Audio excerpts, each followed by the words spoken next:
strong head around the world. These challenges are threatening the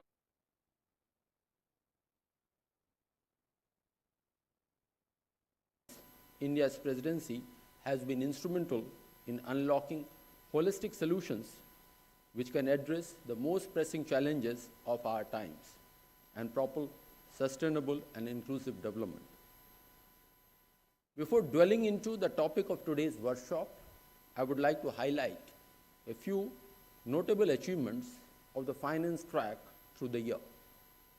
These encompass recommendations for a better, bigger, and more effective multilateral development banks to address development challenges, financial inclusion through digital public infrastructure, and financing cities of tomorrow, all of which play a pivotal role in shaping a sustainable future while considering the perspectives of the global South. Coming to the topic for today's workshop, the Sustainable Finance Working Group this year has covered the entire landscape of sustainability issues, focusing not only on ways to mobilize timely and adequate climate finance, but also on recommendations for enabling finance for social sustainable development goals and improving nature-related data reporting. The issues being discussed at COP28, starting from today, reminds us that climate action requires mobilization of finance towards climate mitigation and adaptation at reasonable cost, especially for developing countries. To address this, recommendations have been made for scaling up blended finance and risk-sharing facilities, including the enhanced role of multilateral development banks in leveraging private finance for climate action. We have also made recommendations on policies and measures to encourage greater financial flows for the rapid development and deployment of green and low-emission technologies. Further, a compendium of case studies on non-price policy measures have been compiled to support sustainable investments. With just 7 years left to achieve the Agenda 2030, actions to advance an inclusive, resilient, and sustainable future are more critical now than ever before. Based on a recent report, developing countries face a financing gap of $3.9 trillion annually in financing the sustainable development goals. To bridge this financing gap, we work towards mobilizing private finance to complement the traditional source of government funding for social sectors. In this regard, we have developed recommendations to foster a wider adoption of social impact investment instruments. Multiple ways of unlocking the much-needed capital have been showcased in the compendium of case studies for financing SDGs. Recognizing the importance of a skilled workforce, especially in upcoming areas such as sustainable finance, we have developed a G20 Technical Assistance Action Plan, TAAP, consisting of recommendations for creating an enabling environment for enhancing capacity building services and tailoring them to local sustainable finance needs. This action plan is a multi-year document which will be implemented by international organizations, multilateral development banks, and other capacity building providers. At the core of this action plan is the coordination of capacity building services. To facilitate this objective, the Presidency has developed an implementation mechanism for TAP in collaboration with the co-chairs of the group, United States and China. This mechanism to be covered or to be convened by the UNDP aims to make the capacity building efforts regionally relevant and more accessible. The recommendations put forth are not just solutions, but are a call for action by all stakeholders involved. They underscore the need for enhanced transparency, accountability, and innovation in financing mechanisms. The Sustainable Finance Working Group's work in 2023 will serve as a blueprint for future efforts in sustainable finance, emphasizing the importance of multi-stakeholder engagement and the need for an unified approach to tackle the challenges of sustainable development. I'm sure that the incoming Brazilian presidency will build upon this year's work. As we look towards the future, it is imperative that we continue to align our financial flows with sustainability goals. This alignment is not just a financing strategy, but a moral imperative to ensure a prosperous and sustainable future for generations to come. I'll stop here. Thank you and look forward to a fruitful discussion in the panel sessions to follow. Thank you very much.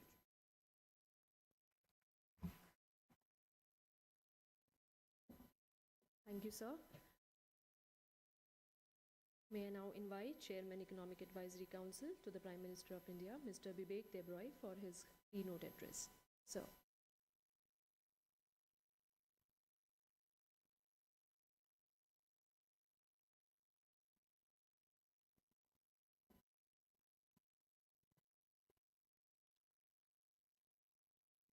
Secretary, Department of Economic Affairs,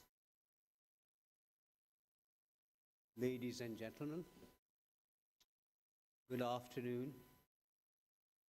Let me thank DEA and UNDP for having invited me here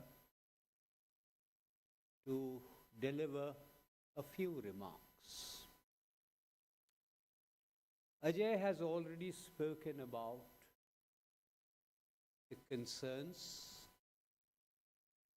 the suggestions, and the possible solutions that India has pushed forward during the Indian presidency.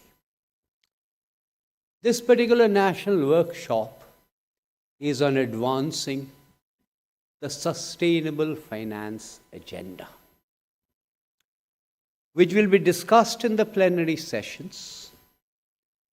So I do not want to prejudge anything that will be said at these plenary sessions.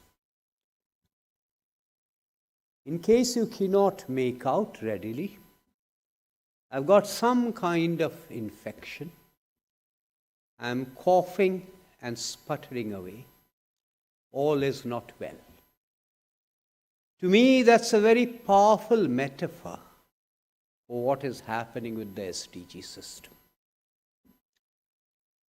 So let me make a few stray remarks that may almost seem to be somewhat discordant in terms of the notes they stress on. The first point, we are way off track globally insofar as the SDGs are concerned. The SDGs were supposed to be accomplished in 2030. Jeffrey Sachs and his colleagues try to track the progress of the world towards achievement of the SDGs. And if I remember right, for the world as a whole, we are going to achieve the SDGs now in 2078, if I remember the year right, not 2030. Compared to many of the so-called developed countries, all countries are off track, but compared to many of the developed countries, so-called developed countries, India is less off track. The fact of the matter, whether we want to admit it under a UNDP DEA umbrella or not, is that the developed countries have lost interest in the SDGs. There are several reasons for that: protectionism, domestic economic problems, geopolitical issues, which show no signs of going away. So the factor of the matter is, no matter what homilies are suggested, in terms of concrete action, from the rest of the world as a country, India is not going to gain very much insofar as achieving the SDGs are concerned. There is a report that's brought out by Niti Aayog which tracks how India has been doing on movement towards the SDGs. And the answer varies a lot, not only from state to state. Some states have been performing better, some states are laggards, but also varies from district to district. And of course depends on the SDGs. But by and large, relatively speaking at least, India has been performing relatively well. One reason for this is the better handling of COVID, not only health-wise, but also fiscally. One reason for that is the basic necessities provisioning, articulated by Economic Survey, vindicated by something like the National Family Health Survey, the 5th version.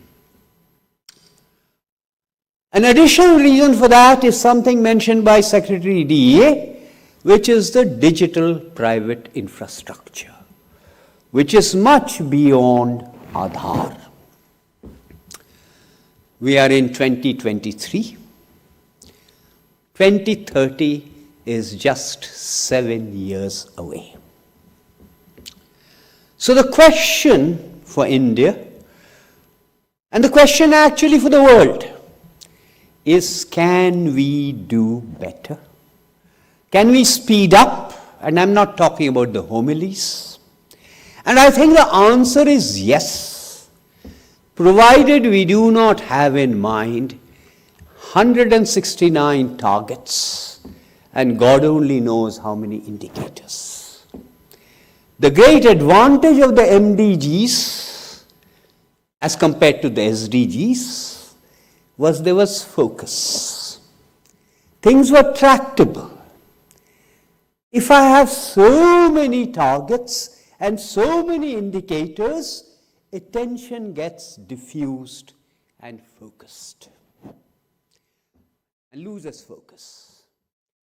I think it is time to recognize, even if it is difficult to do under a UNDP umbrella, is that we made a mistake. We need to bring some focus into the system, given that we have just got 7 years. In terms of the interventions, it is not very difficult to calculate the cost-benefit ratios of an intervention. The cost-benefit ratios may vary from country to country. The cost-benefit ratios may vary from state to state, but may vary from district to district. But for India, for example, it's not very difficult to figure out that these are the 10 or the 12 most important kind of interventions that we can focus on so that we can speed up our movement towards the SDGs. The SDGs are important.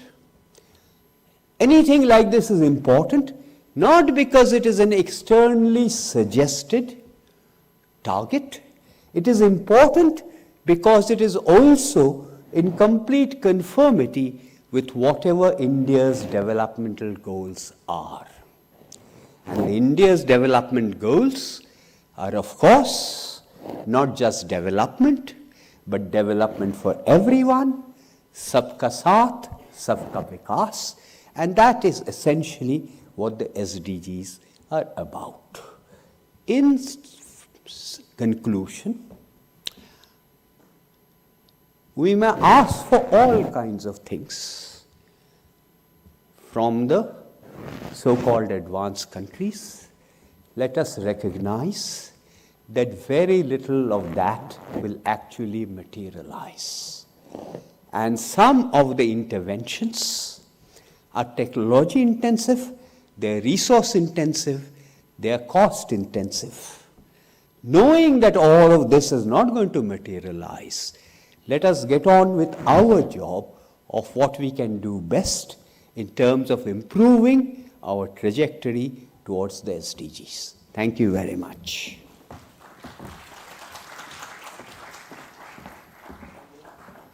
Thank you, sir, for your remarks. I would now request Secretary DA and Chairman EAC to kindly take their seats in the front row while we prepare to begin our next session.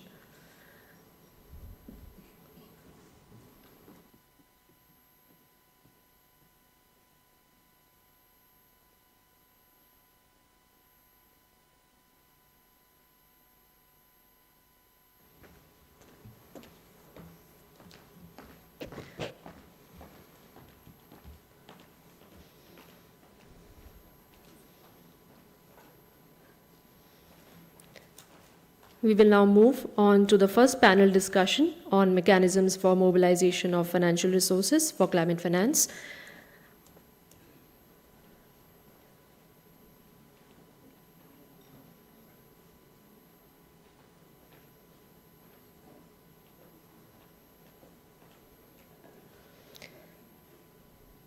I would now request Chief Economic Advisor, Department of Economic Affairs, Government of India, Dr. V. Anantha Nageshwaran, to kindly join us on stage as the moderator for this session. Dr. V. Anantha Nageshwaran is the Chief Economic Advisor to the Government of India. He oversees economic policies, programs, and management of the central government's budget, resources, and expenditure. Previously, Dr. Nageshwaran was the Dean of the IFMR Graduate School of Business and a distinguished visiting professor of economics at Kriya University. He has also been a part-time member of the Economic Advisory Council to the Prime Minister of India from 2019 to 2021. I would also like to welcome on stage our esteemed panelists, as I call their names. India Director, Climate Policy Initiative, Mr. Dhruba Purkayastha. Founding Partner, Avana Capital, Ms. Anjali Bansal. Head of Environment and Climate Change, UNDP India, Dr. Ashish Chaturvedi.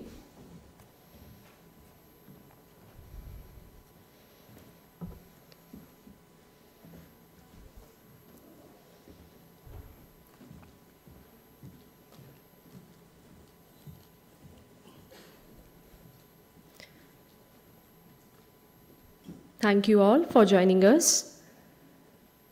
May I now request Chief Economic Advisor Dr. V. Anantha Nageshwaran to kindly share his opening remarks and take forward the panel discussion. Over to you, sir.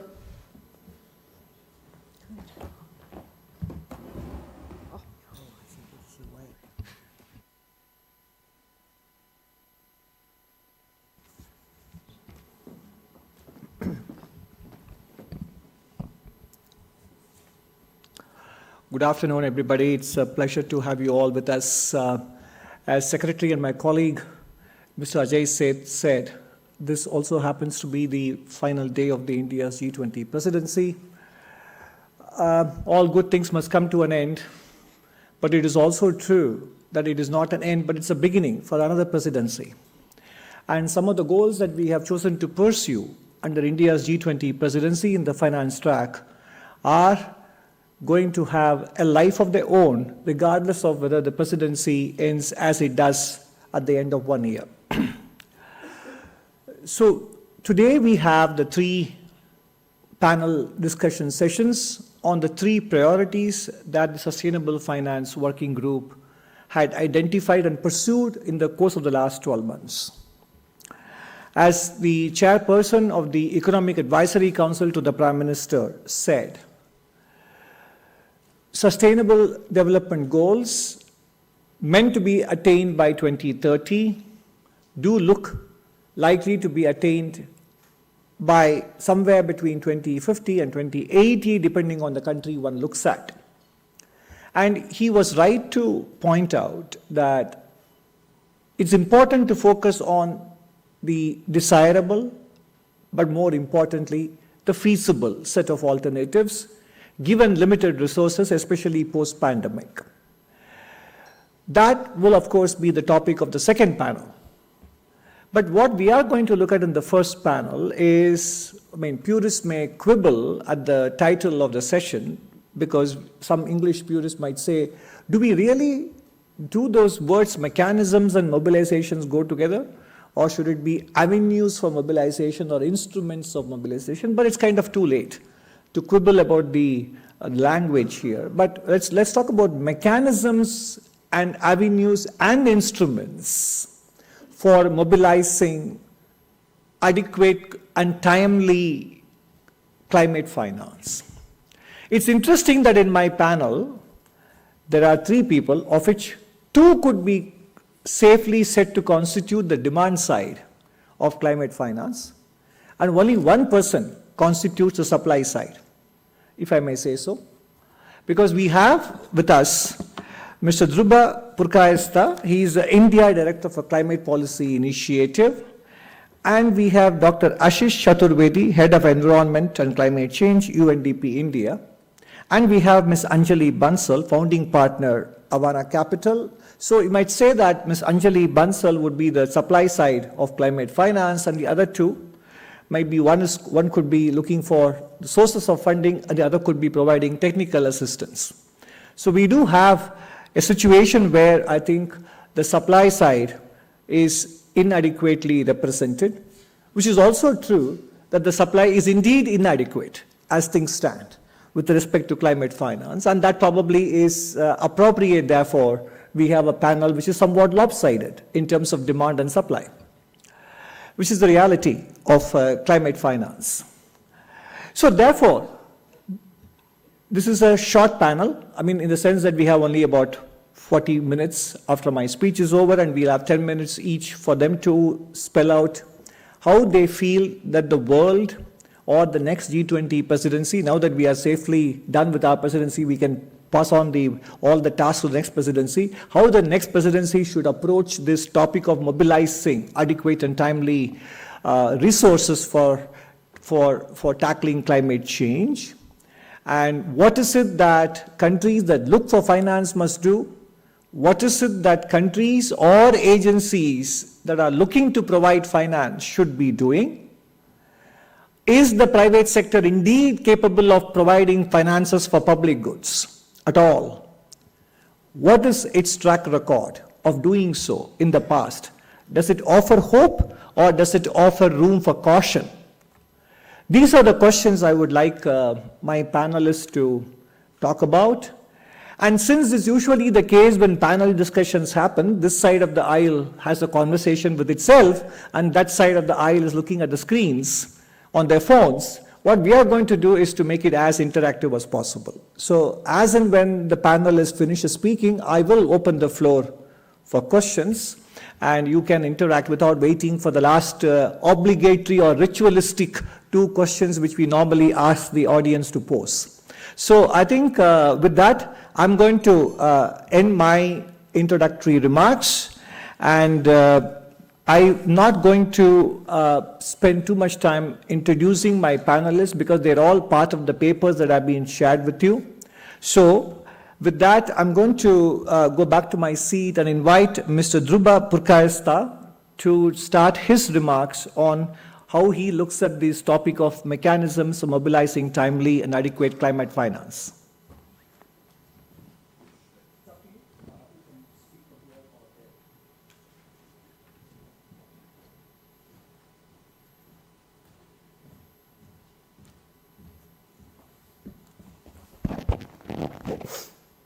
Thank you and good afternoon. Thank you, Dr. Nageshwaran.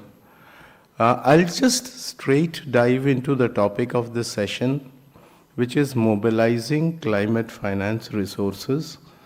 And while this is a G20 session of a global forum, let me just focus on India for the 10 minutes given to me, in terms of how I see the problem, how I see the context, and what's possible. Okay. See, we all know, and it has been stated many times over, that climate finance looks like a gap which is a huge one. Whether it is in India or whether it is globally, there is a gap, 3.9 trillion.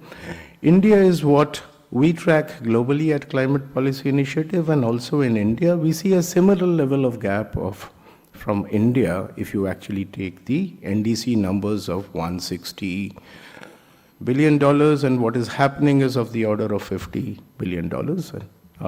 These numbers can get updated. But let's look at the possibilities around it. I'll break up this problem into two parts. One is the macro level and other is the micro level, which is where Dr. Nageshwaran has been talking of two things. One is instruments, mechanisms and systems, and I'll come to that. And also the fundamental issue of saying, is it possible for the private sector to fill up this gap? Is it a public goods problem? And therefore, the role is pretty clear. Public finance, so all across in all of the excellent summary that I'm reading, the role of public finance is in enabling private capital.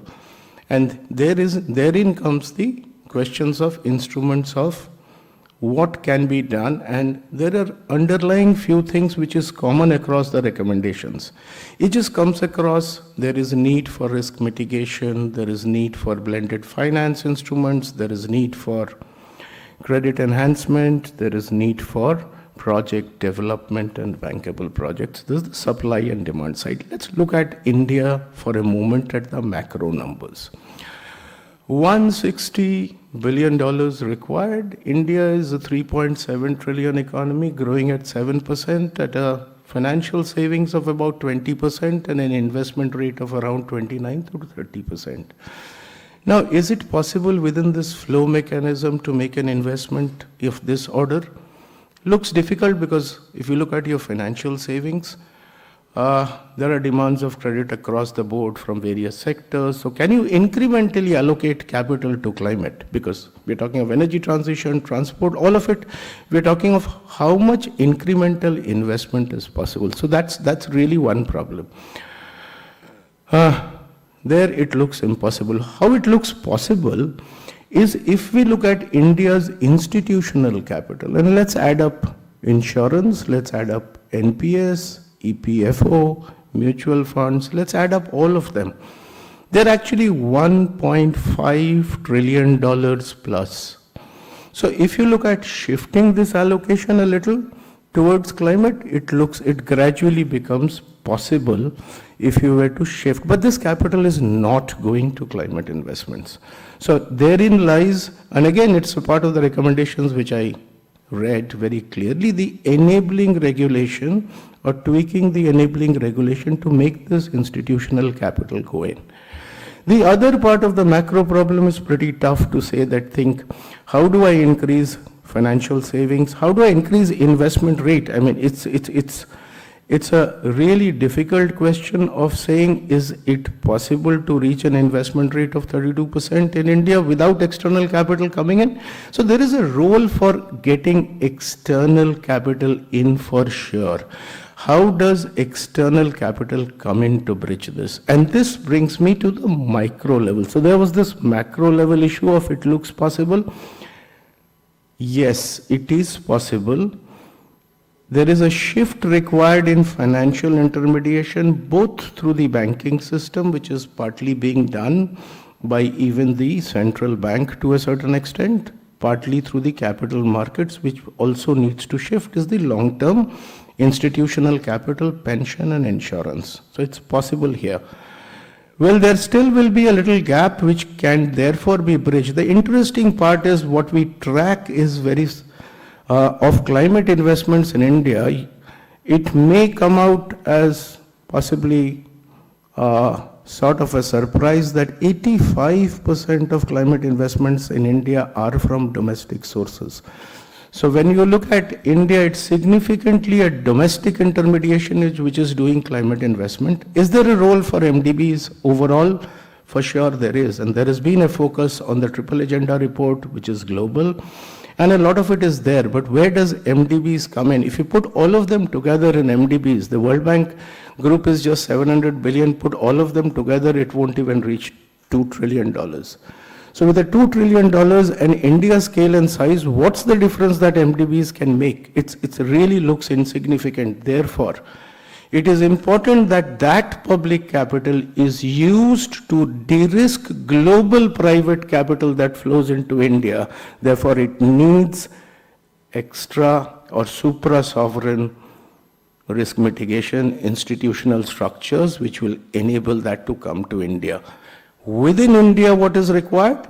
It's picking up a few things. One, we do need a credit enhancement institution because these projects are new technologies, hydrogen, battery and storage plus renewable energy, EVs, all of it you put together, they don't reach that bankability, and our metric from the markets is credit ratings, and they will not reach investment grade. The whole question therefore is who takes the unknown risk over here? The rating agencies who look at it from the past and therefore will keep it in a non-investment grade. And we have another problem.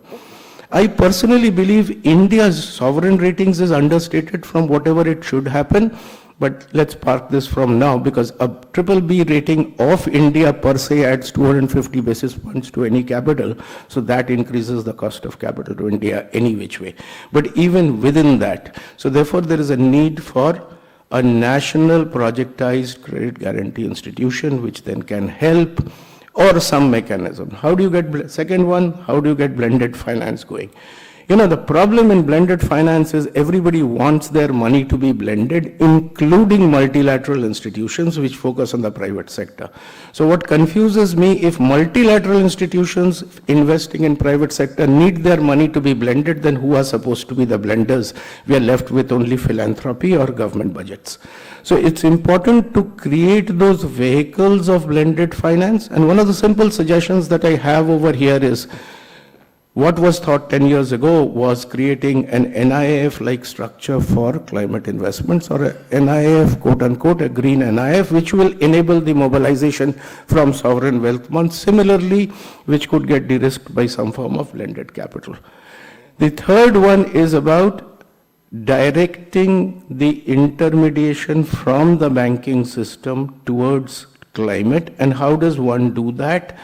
Because it is important to understand that if we want capital to move to energy transition, the measure of transition needs to be defined and measured, apple to apple. And it is something which ESG ratings will not do, and therefore it is important as the regulator is thinking about what is called the Parivartan ratings. And what it boils down to is simply talking about emissions per unit of output. Now that and the use of that would then direct more capital. So I'll end here at 3 institutional mechanisms of creating blended finance, creating credit enhancement institutions, and directing and shifting a little on the bank finance through the use of Parivartan or so-called transition ratings, which people are developing, the regulators are developing. Thank you.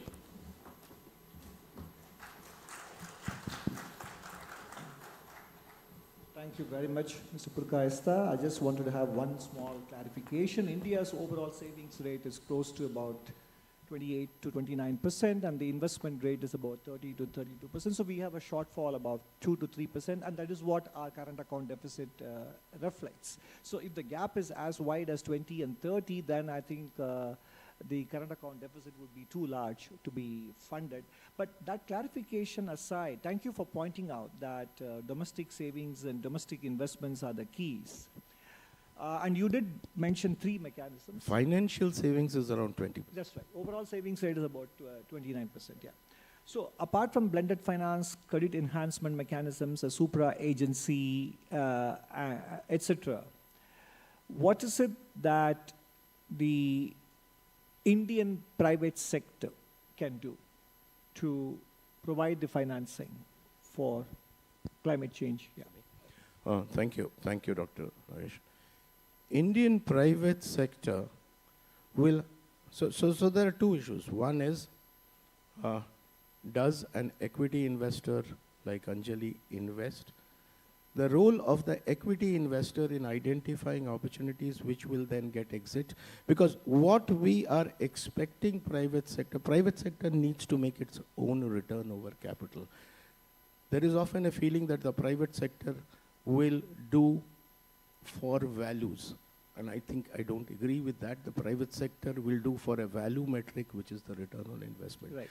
Therefore, there is a merit, because this is a public problem, there is a merit in thinking that the private sector needs to be compensated for the incremental risk. And how we compensate as a policymaker is the choice that we need to take, both on. So I don't believe in guaranteeing equity.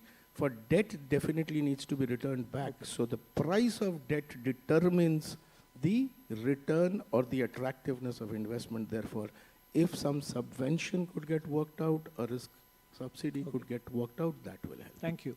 I can take one question from the floor for him. For the first speaker, please. One question from the floor. Okay, while you are thinking about the question to pose, there is a question? From where? Please. Wait for the mic, please. Thank you. Sir clearly mentioned that almost 85% of India's climate investments are coming from, are domestically financed. So basically there is this issue which is coming, that developing versus developed nations, so who should take more responsibility over it? So haven't we ever tried for getting more investments from outside? Because with the population and the size of India, we need more investments from outside. So what exactly are the initiatives being taken in that regard? Thanks. Great question. So when we talk of investments from developing countries, we talk at two levels. So let's understand that there is an Article 6 in the agreement, Paris Agreement, which is about solving the transfer of money between those who have created the problem, which is the developed countries, and those who are a party to this global solution like India, but have not created this problem. So therefore, that is an institutional G2G global mechanism, which I believe has not been worked out as yet, which is about G2G transfers from 6.2 may get worked out, nor there is a Kyoto kind of a protocol today which enables transfer from offsets or mitigation. However, when we look at private capital, it is imperative that we accept that we live, the developing world is either real or high perceived risk. If you read the notes, it will talk about real and high perceived risk. Now that requires a mitigation from outside the country for that capital to come in. Because the risk of, if the country itself is a risk, you can't mitigate the risk of the country from within the country. So therefore I was talking about two parts to it. Thank you. Thank you. Now I'm going to invite Dr. Ashish Chaturvedi, Head of Environment and Climate Change, UNDP India, to share his thoughts on the topic.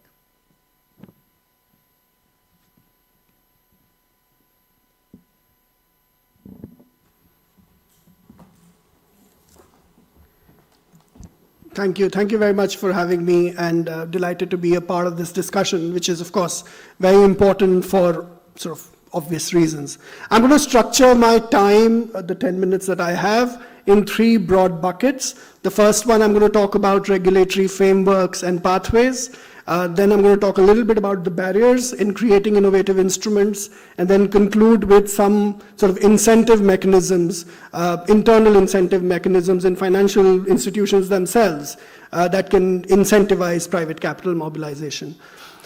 So in terms of the regulatory frameworks, of course, at the 30,000 feet level at the Paris Agreement, there is already multiple sort of structures which are available. For instance, there is something called the Enhanced Transparency Framework, which is going to kick in, which is already kicked in, and all countries are supposed to submit their transparency reports by 2024. So by December 2024, all countries would have had to submit their transparency reports. These would be binarily updated.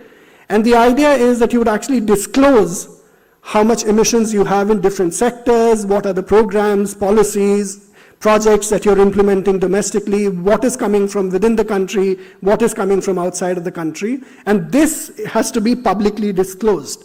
So for the first time, and of course there have been in the past as well, things like the national communications and the biennial update reports which countries have been submitting, but with the Paris Agreement and with the enhanced transparency framework, although people are thinking about it more in political terms, in terms of emission reduction inventories and things like that, this is for the first time that countries are going to give much more detailed disclosure of their inventories, and by source and by projects as well. They're also going to define very clearly what kind of support is required from developed countries, and this will then be scrutinized by internal and external sources. So I think this gives us, and as UNDP, we are supporting the Ministry of Environment in India, develop those biennial transparency reports through the modality of the GEF, the Global Environment Facility. Now, underneath that 30,000 feet level of enhanced transparency framework and the biennial transparency reports, you have the long-term low-emission development strategies. India has already defined its long-term low-emission development strategy. The 7 sectors and 7 pathways have been defined as well. So that gives a clear direction to the market and, of course, to investors as well. If you come a level below that, you have the National Inventory Management System, which is under construction now, which will tell you where all the emissions are coming from. And this is all about mitigation. I will come to adaptation in a moment. And as a part of the National Inventory Management System, there is a plan to develop a carbon registry, which is going to facilitate what Dhruba was just talking about, the 6.2 and 6.4 mechanisms. It will, of course, focus more on the 6.4 because of, well, private transactions, Article 6.4 of the Paris Agreement, but of course it would also facilitate engagement on 6.2, which is more bilateral in nature between developed and developing countries. Well, to clarify, it could also be between 2 developing countries. India and Bhutan could get into an arrangement of under 6.2 of the Article 6 of the Paris Agreement on all kinds of issues, including hydropower projects. So this is sort of about mitigation, and when you come to adaptation, which is notoriously difficult to kind of finance, and we of course heard a lot that it's thought of as a country cousin for all kinds of financing, we still don't have a robust risk and vulnerability assessment which can inform the development of a pipeline of projects. Of course, individual projects have a risk and vulnerability assessment, and there have capacities amongst all kinds of agencies to focus on that and develop those methodologies. But I don't think we're systematically doing it at any level, even in developed countries. So how do integrated vulnerability assessments inform and serve as a decision support for the clearance of projects by national and state departments of finance is still work in progress. And I think, in fact, the Indian experience can actually offer a lot of insights because all state action plans on climate change in India actually have a very clearly defined vulnerability assessment, which is scientifically informed as well. So how are we using it now for financial allocations? I think we've started developing a pipeline of projects which are more at a sort of a relatively high level, but we are not using that for financial allocations. So that's sort of at the regulatory framework and pathway level.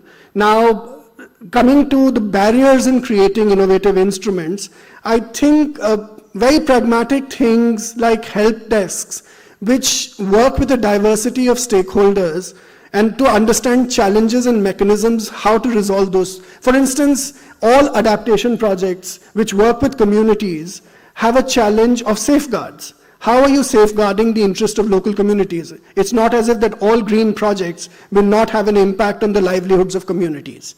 So how are you safeguarding, even for green projects, what the challenges which you might face for resolving conflicts between local rights and sort of community rights and also environmental rights. Similarly, on sort of transition activities, when we start thinking about a just transition, what are the socio-economic impacts of those transitions on communities? Now that, of course, can be very risky for an investor. If you're thinking about sort of environments where we are trying to trigger those kinds of transitions, what is the mechanism by which you're safeguarding on the socioeconomic impacts? What are sort of ameliorative measures which a potential investor would be looking at? And sort of accompanying those kinds of help desks, and I think in our introduction it was also mentioned about technical assistance which could be provided. I think we have a very good moment to start thinking about these multi-donor pooling fund mechanisms. There's lots of experience already. The Coalition for Disaster Resilient Infrastructure has set up a multi-partner trust fund which pools funds from all kinds of different developed country parties. India is, of course, contributing to it as well. And, of course, we could also have technical assistance for developing a pipeline of projects where I think agencies like UNDP can support, but there are a lot of other agencies who could play a significant role there as well. Now, coming finally to my point on what are internal incentive mechanisms and metrics that could potentially incentivize private capital mobilization. I think we need to be a little bit, and again, India has examples on what kind of key performance indicators, including for commercial banks, which align with, of course, Paris Agreement goals, but also with the nationally determined contributions, and now with the long-term low-emission development strategy. I think there is a lot to be done in this area. Some of the work's already started, but we need much clearer guidance and guidelines to use some of these targets and goals to incentivize alignment, in some sense, even for commercial banks. Of course, information disclosure regarding the progress on implementing policies that create long-term value, of course, could be related to ESG, but also directly related to adaptation and mitigation projects. And finally, it's not a radical suggestion, but maybe to think about how we're thinking about the boards of the companies themselves. That you can harness the board members' support for certain agendas. And I think that is an area where some bit of work and some bit of thinking could actually have potentially transformative impact if the board composition itself in crafting business strategies that embrace long-termism and, of course, thinking about climate resilience and climate impact. So I think I've, of course, talked about the regulatory frameworks, I've talked about the barriers in creating innovative instruments and potentially internal incentive mechanisms and metrics that can be used to incentivize private capital mobilization. I think there are several examples in terms of soft approaches and regulatory approaches, and I just want to conclude in my last 20 seconds. The fact that we have the standards and labeling scheme of the Government of India, it's a great nudge program. And I think we should try and see where all we can do this. For instance, LIFE is a great nudge program, but how do we start thinking about translating a standards and labeling program like the Bureau of Energy Efficiencies initiative? How can we do that for circularity? Is there a possibility of thinking about circular labels? Things like, a great example, India has a great success in implementing the Montreal Protocol. It was a regulatory approach, globally agreed upon. What can we do to incentivize the private sector to make those investments and phase out certain harmful substances? Thanks, I'll pause now.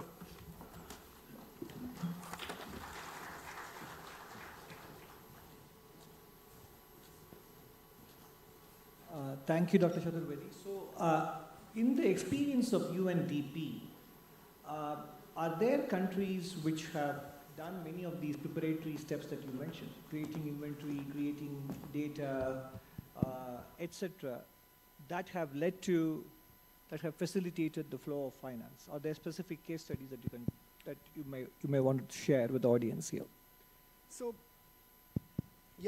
I think, there are several countries which have already advanced very much advanced in the inventory process. India's actually bilaterally learned and engaged with them. For instance, the Germans do this quite significantly. The Japanese are doing it very well. The Koreans do it. And there are capacity development programs where the Indian ministry officials and other private sector people have also participated. I think what it has done, I can talk about the German example because I used to work very closely. Well, I was working for the German government for several years. the inventory system is very closely related to their international carbon market programs. So where should they actually tie up with, where are the emission reductions most of high priority? What kind of tie-ups do they need internationally? So they have, under their federal environmental agency, they have an emission registry which works very closely to inform their engagement on carbon markets.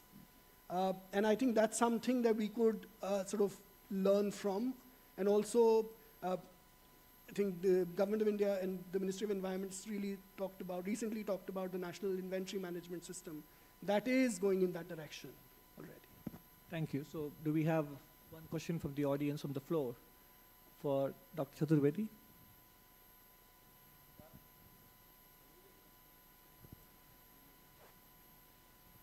Okay, so while you think of the question to ask, I don't see any hands raised there on the floor. So I'm going to give the last word to Ms. Anjali Bansal, and therefore the floor is yours. And please tell us how much of money the private capital will be able to provide for India's energy transition and climate change.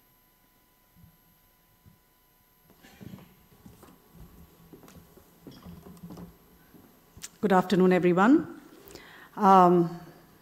I've been struck by so many things that were first said by DEA Secretary, Mr. Seth, then by the chairman of our Economic Advisory Council, Mr. Debroy, and actually what the CEA said had me in a bit of a twist. So while I was wrestling with whether I represent the supply side or the demand side, I said, let me put that question away for a minute and talk about both. Because in some ways, one sits at the confluence of both the demand side for capital as well as the supply side of capital. As an investor, and Avana Capital, we are the creators of India's first truly climate thematic early stage fund investing in technologies that solve for climate. We are not an ESG fund, and in my view, ESG actually would be a very difficult investment strategy framework to follow. It's a useful framework to kind of define good corporate behavior, but E, S, and G are so disparate that to club them and apply any kind of reasonable metric to apply as a filter or a lens for investment selection would be quite difficult. I'd love to know somebody who actually does it. We don't. We invest in technologies that are solving for climate in a very fundamental way across mitigation, adaptation, and resilience. So let me talk about why it is important to define in the context of mitigation, adaptation, and resilience. I think most of the world today, when we talk about climate, seems to be somewhat obsessed with net zero and carbon, which is the right obsession to have. I mean, we are all looking at a world that we will not meet our 1.5 degree heating goals. We are well past that tipping point, unfortunately. There is a bit of a north-south breakdown. The North has the luxury to only think about carbon and GHG reduction because they've already gone through their industrial growth journey over the last 200 years. A lot of the South, and India actually is a great representative of the global South. We are poised today at our economic growth takeoff. There is absolutely no question that India wants to and should and will. I'm a big India bull, right? I live here, I invest here. India will grow 6 to 9% GDP growth over the next 20 years. We will have our Amrit Kaal ahead of us, which means we will consume more. We'll consume more steel, more cement, more power. 70% of our power is coal-based. Our emissions will increase before they decrease. We are the third largest emitter globally. We are also the youngest population, the largest population, and dare I say the most technologically enabled population. And so consequently, there really isn't a global climate solution without India. With sitting here in this room, I think we all should feel very confident. India is integral to any global climate solution for mitigation. And I'll come back to that, which means we have both a role to play and a responsibility to play that role. Adaptation is the trickier part. We will have to transition our economy, not our society. Our society is a low-carbon society. Our consumption is 1/40th that of the US. So there is not much we can reduce. However, the growth pathway we are following is still a fundamentally high carbon growth pathway, because that's the post-industrial revolution growth pathway we have all followed globally. How do we get to a lower carbon growth pathway? And that is the transition that we need to undergo. We need financing for that. Whether it is in the hundreds of billions or in the trillions, the reality is it's a bit of a Tobey Maguire moment. It's like, show me the money. That money is not flowing. And I come back to this sitting at the confluence of both demand and supply side. As a supply side investor, we now see about 200 proposals a month, which is encouraging, right? So early stage technology innovation. Why is this transition not happening? Not because companies don't want to transition. I sit on the board of several large companies like a Tata or a Nestle or Piramal, right? Everybody wants to transition. Globally, companies want to transition. Why are they not? Because we do not yet have all the solutions. Plastic, when it was invented, was a miracle material because it helped preserve food and extend food life and help feed the world's population. Our agricultural methods helped stave off famine after the Second World War. All of those things that were miracles then are problems today. We are now looking for the next wave of miracles, which will come from technology and innovation. And that is where I think there is a big, both opportunity space, but also a gap on funding. There are market mechanisms which are working very, very well on renewables. So I'll share a statistic. About $2.2 billion got invested in climate financing in the first half of 22. The first half of 2022 saw more investment in climate than the previous 5 years cumulatively. Right? That means there are already market and bankable, if you will, fundable projects that are available. What do we do with those projects that are not fundable? So there is a whole question around cost of capital for India. My fellow panelists have talked about country risk ratings, blended finance, and I'll come back to that. But today we have a real opportunity in India to create technology and innovation-led solutions that are solving not just for India, but for the global South. We've done it with payments, we've done it with digital public infrastructure, we will leapfrog on climate as well. We have to find solutions that solve for us here. 1.4 billion Indians, without whom there is no global climate solution. Because we will consume, and by the way, we will innovate and solve. So it's not necessarily going to come from, we work a lot with other countries as well, but the solutions that are being developed there are at price points that don't work here. We have to create frugal solutions that work for us. If we could put up Chandrayaan at $75 million total cost, we can solve for energy transition. Today, renewable projects have no, utility scale renewable power projects have no dearth of financing. They are raising global money at 8% fully hedged. That does not require blended finance or concessional finance. But I would say somewhat provocatively, a lot of the easy money that is being counted as climate financing is actually going into projects that are market ready anyways. The role of public financing and development financing, which is to crowd in private capital, in fact is substituting. So when we start thinking about blended finance, we need all the structures. We need the full capital stack. We need equity for enterprise creation. We need debt and working capital, long-term loans, CapEx for growth. But we also need non-dilutive grant, philanthropic, government money or public financing to do that almost the viability funding gap financing. Coming back to where do we see the opportunities and the needs? Definitely not in those areas which are market ready anyways. But let us think about circular economy. Water is going to be a big issue. Agriculture, which for India means both food security, life and livelihood, and real technology innovation, because the way we have been farming and growing will not continue.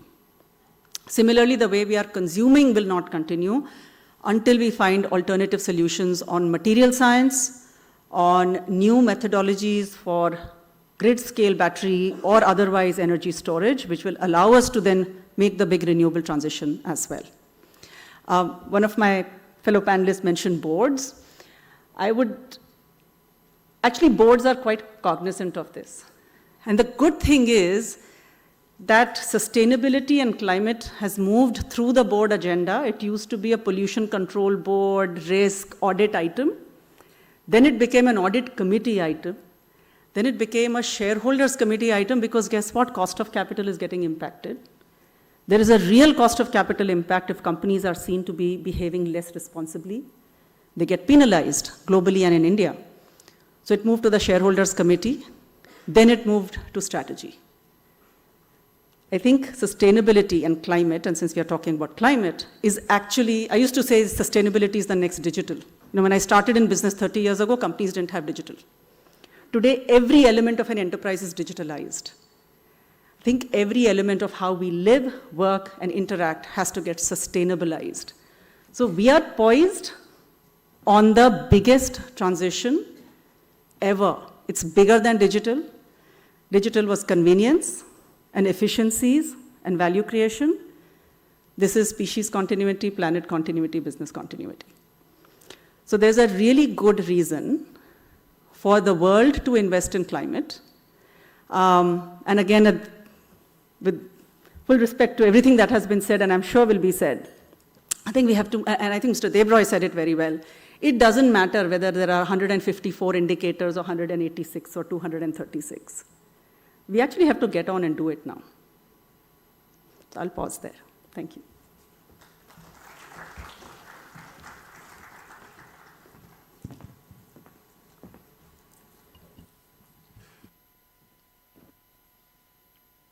Thank you, Ms. Bansal. I think you touched upon very important points. You said yesterday's miracle solutions become today's problems, and plastic, including fossil fuels, could be included in that. And you also made another important point that sometimes monies flow into already market-ready projects instead of going into areas where there isn't capital available. And the third thing you mentioned that you are getting investment proposals by the hundreds. So just quickly tell us whether some of these proposals that you receive, how fundable they are, one, and two, how much do you think some of them have the potential to contribute to the low emission path that we have to get onto? So we actually apply a very sort of almost a strict rubric.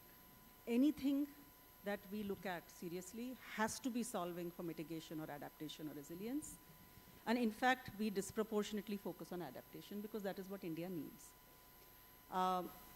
The good news is our proposals that we seek really cover the full spectrum. So we are seeing things that are doing new battery chemistries, grid scale storage, distributed storage on the energy side, flue gas capture or carbon capture in the flue stream, converting it to ammonia, converting it to urea. So really, really deeply scientific, deep tech type solutions. But we are also seeing market-ready supply chain digitization, decarbonization, and absolutely innovative ways of growing food. We have a company called Iki Foods that is growing tomatoes at 10 rupees a kilo in Kota in Rajasthan at industrial scale. So this is not boutique, in my balcony I will grow tomatoes. This is growing tomatoes across hundreds of acres and tomato, cucumber, eggplant, green chili. So this is actually the future of food production. 80% less water usage, marginal electricity, no greenhouse. They don't even need arable land. So we see a lot of fundable proposals, which is what makes things quite exciting for us. Okay. Ladies and gentlemen on the floor. Yeah, please. I see two hands. Please go ahead. It's coming. Hi, ma'am. It was a really illuminating speech. Mr. Dhruvas had said that investors will look for ROI on their investments, which will have a corporatizing kind of effect. It will be corporatized on the products, which will have a promising efficiency and durability. Will this corporatization or control of this product in private hands not affect distribution of said projects in developing nations? And my second question is actually to you, sir, that public investments in technological innovation has dipped, especially in educational institutions as well. Will we see a future when private and public capital compete with each other to invest in technological development and research? We will take the second question as well.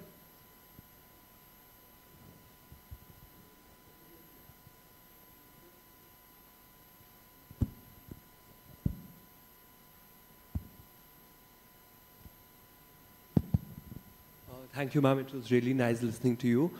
My question is related to agriculture. Since through methane, agriculture is one of the key contributors to GHGs.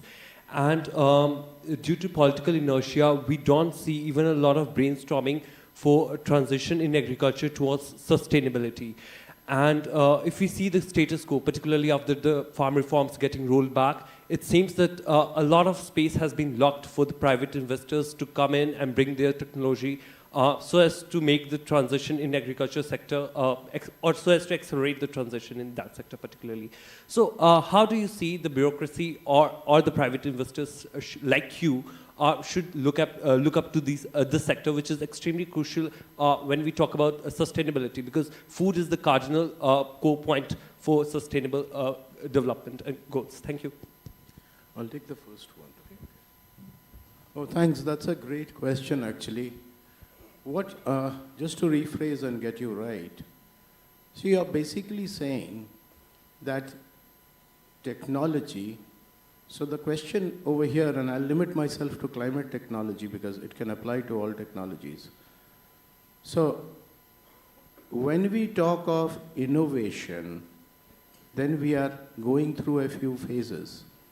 We are going through an R&D phase, we are going through a prototype phase, we are going through a commercialization phase, and we are going through subsequent scaling up. And as you would know, and Anjali will bail me out in this in saying that there are always valleys of death. It's often the first one and often the second one, valleys of death, which come across in terms of private capital supporting innovation. So the question for climate tech is as follows. If you look at technology, we are running against time. It's like a plane which cannot, there is beyond the point of no return in that.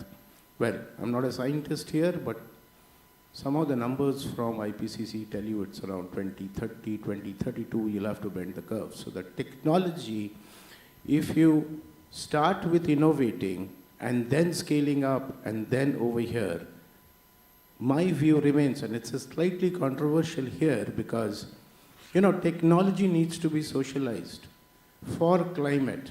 Because, I'll give you a simple example. HFO, the patent rests with one company. So if the HFO patent is one company, so EV cost is high, not necessarily. Our India's manufacturing costs are low because the patent rests with 3 companies which are tied up over here. It's existing companies. So therefore the amortization cost of technology for the private EV, and that is why you have FAME and that is why you are having tax breaks to be able to get to affordability of that. So my personal thinking around this aspect is, if you could globally socialize the cost of technology amortization, and that's a global institutional mechanism. And I think G20 alludes to that in some way, not as a financing mechanism.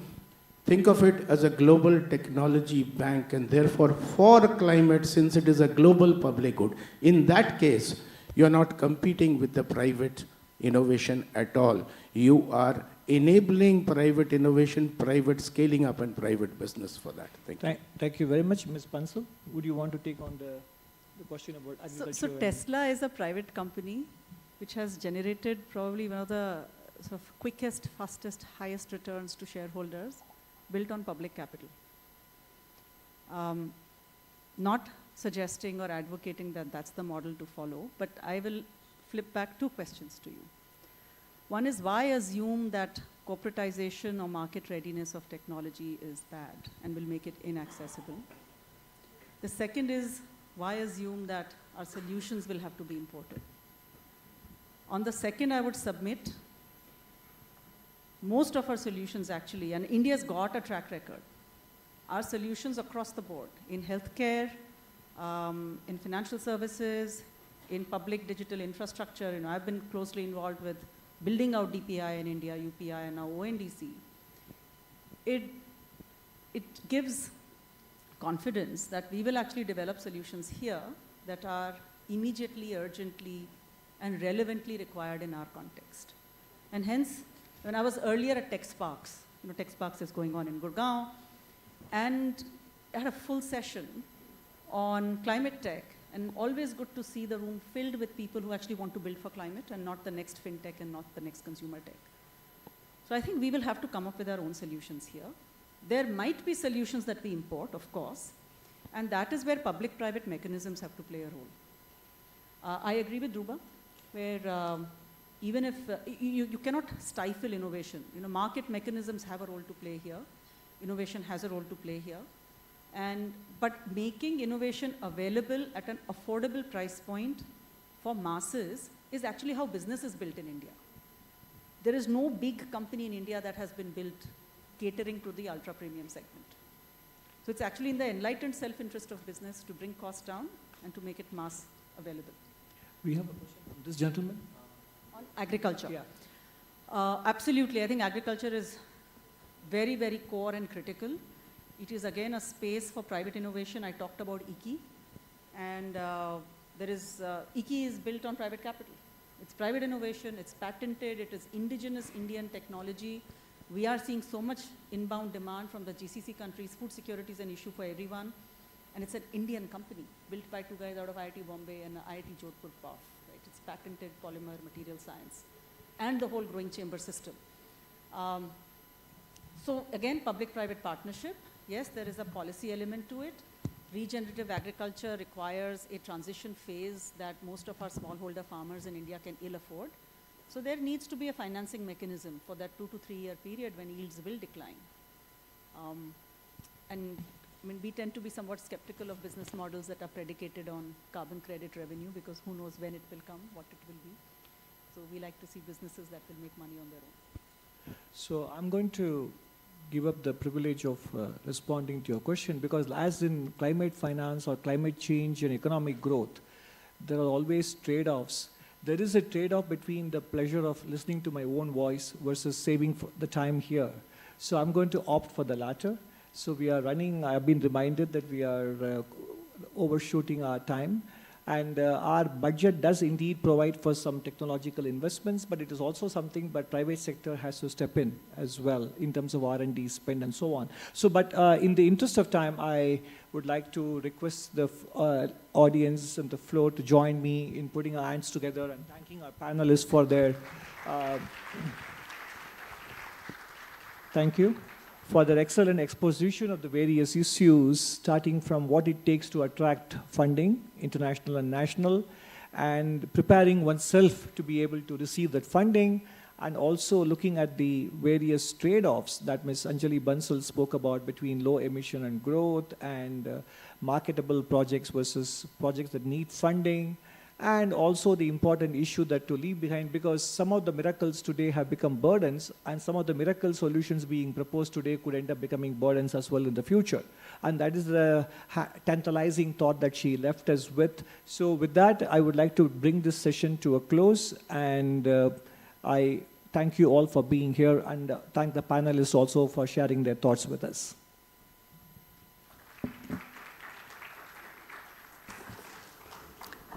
Thank you to all the esteemed speakers for the insightful discussions. Request our esteemed speakers to please take their seats in the front row while we prepare for the next session.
Welcome back to the next session.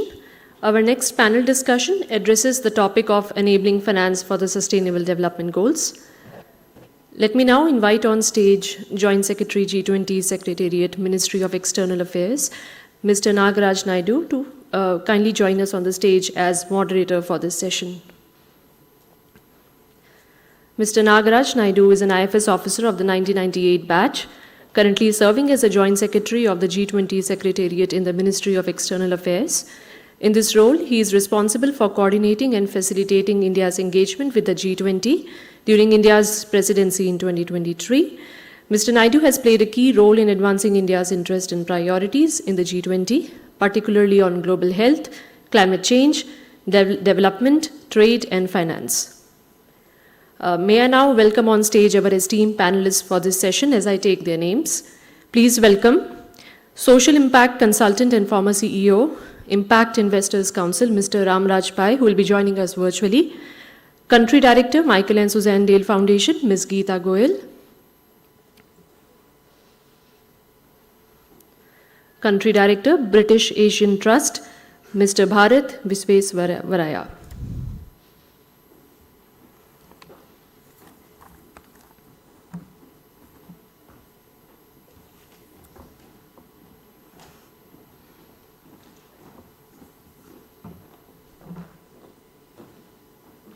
Thank you all for joining us.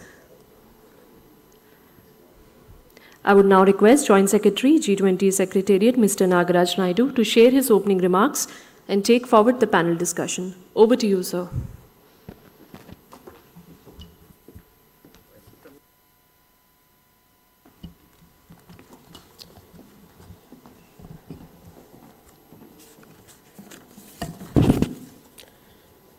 Ladies and gentlemen, a very good afternoon to all of you.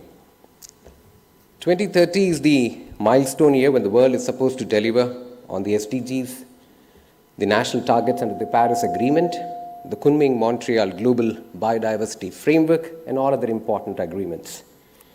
These intertwined global frameworks are in essence a master plan to create a better future for humanity. With development gains reversed globally as a result of the poly crisis that we are continuing to witness, the effects of the ongoing pandemic still not complete, geopolitical tensions, high inflation, and the climate emergency, the macroeconomic environment remains highly challenging in most developing countries. The 2030 Agenda calls for the most ambitious financing strategy for sustainable development with a dual challenge. One, to mobilize unprecedented volumes of financial resources, and two, leaving no one behind.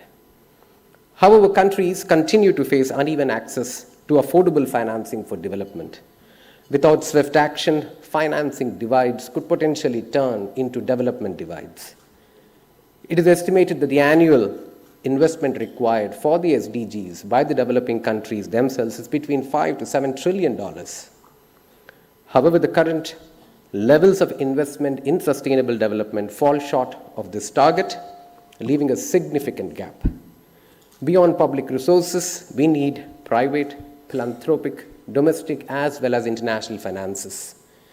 During India's G20 presidency, the Sustainable Finance Working Group focused, among others, on financial instruments for social impacting investments and the need for nature or climate-related data and reporting to boost funding for the SDGs. A growing number of private sector investors, such as the foundations and philanthropists who have traditionally focused on using grants, are now including investment models which focus on achieving special social, environmental, and economic outcomes, alongside social returns, including those outlined in the SDGs. At the same time, mainstream investors have increasingly been moving from a sole focus on finance to seeking to mitigate environmental, social, and governance risks, and to pursuing investment opportunities which focus on achieving specific positive outcomes aligned with the SDGs. It is estimated that the size of the worldwide impact investing market today is over $1 trillion. While this figure serves as a very positive sign for the industry, it also calls for a lot of action. The investability of the SDGs is a hotly debated topic, as they are thought to be primarily designed by the government for the government. While it is widely agreed that each SDG has varying levels of investability, not all the 17 goals make for clearly competitive investment cases, which inspires the private sector investors to take action to support the SDGs aligned with their fiduciary duty of making profit and could potentially create opportunities for greater positive social returns. Since social impact investment is predicated on the intention of having a social impact in addition to a financial return, defining and measuring impact becomes very crucial. As investors increasingly engage in sustainable finance, it is imperative that impact is explicitly monitored, it is assessed and reported. At the same time, for impact investment to succeed, it is important to make the SDGs relevant to investors, promote transparency and accountability of social impact investments, and foster innovation in impact investment, including through setting up of social stock exchanges. Friends, a healthy environment is the very bedrock upon which sustainable development must be built. Healthy oceans, a healthy climate, healthy soils, and much more. However, this very bedrock is getting fractured and the ground is falling away beneath the feet of the world's poorest and the most vulnerable. This environmental degradation is why, in part, almost 90% of the SDGs are off track and have shown no movement or have rather regressed. We are driving nature to exhaustion, and society at large must accept the inextricable intersection between our economic health and the health of the natural world. But we should not despair. We must have our plans in place, plans to conserve, sustainably manage, and restore marine and terrestrial ecosystems. We need to do away with pollution and waste. We need to accelerate our transition to renewable energy while ending energy poverty, and much more. But the best laid out plans can awfully go wrong, particularly if they are not financed adequately. We all know that the SDGs are underfunded. For instance, SDG 14, in support of the ocean, receives the least amount of long-term funding of any of the SDGs.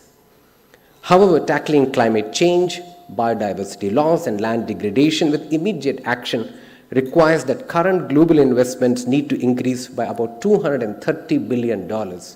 Governments across the world are contributing about 83% of this. The private sector contributes 17% and needs to do much more. Rather, to do so, the private sector must increase investments in sustainable supply chains, reduce activities which have a negative impact on climate and biodiversity, and also offset unavoidable impacts through high-integrity nature markets, and pay for ecosystem services and invest in nature-positive activities. As the global environmental, social, and governance regulatory landscape continues to evolve, so do the requirements for companies to include nature-related disclosures in their ESG reporting. Currently, ESG practices vary so widely that they lack clear alignment, not only with financial materiality, but also with societal and environmental objectives, rather a clear case for greenwashing. The G20 Sustainable Finance Working Group, in its recommendation, calls for countries to develop nature-related reporting standards and frameworks with the goal of promoting greater interoperability and accessibility of nature-related data and reporting. It also calls for collection and analysis of high-quality nature-related data. To further discuss the role of the impact of social impact investment on the SDGs, as well as how do we utilize data to encourage the private sector to fund the SDGs, we have a very interesting panel with us today, and I look forward to a very, very productive discussion. Thank you.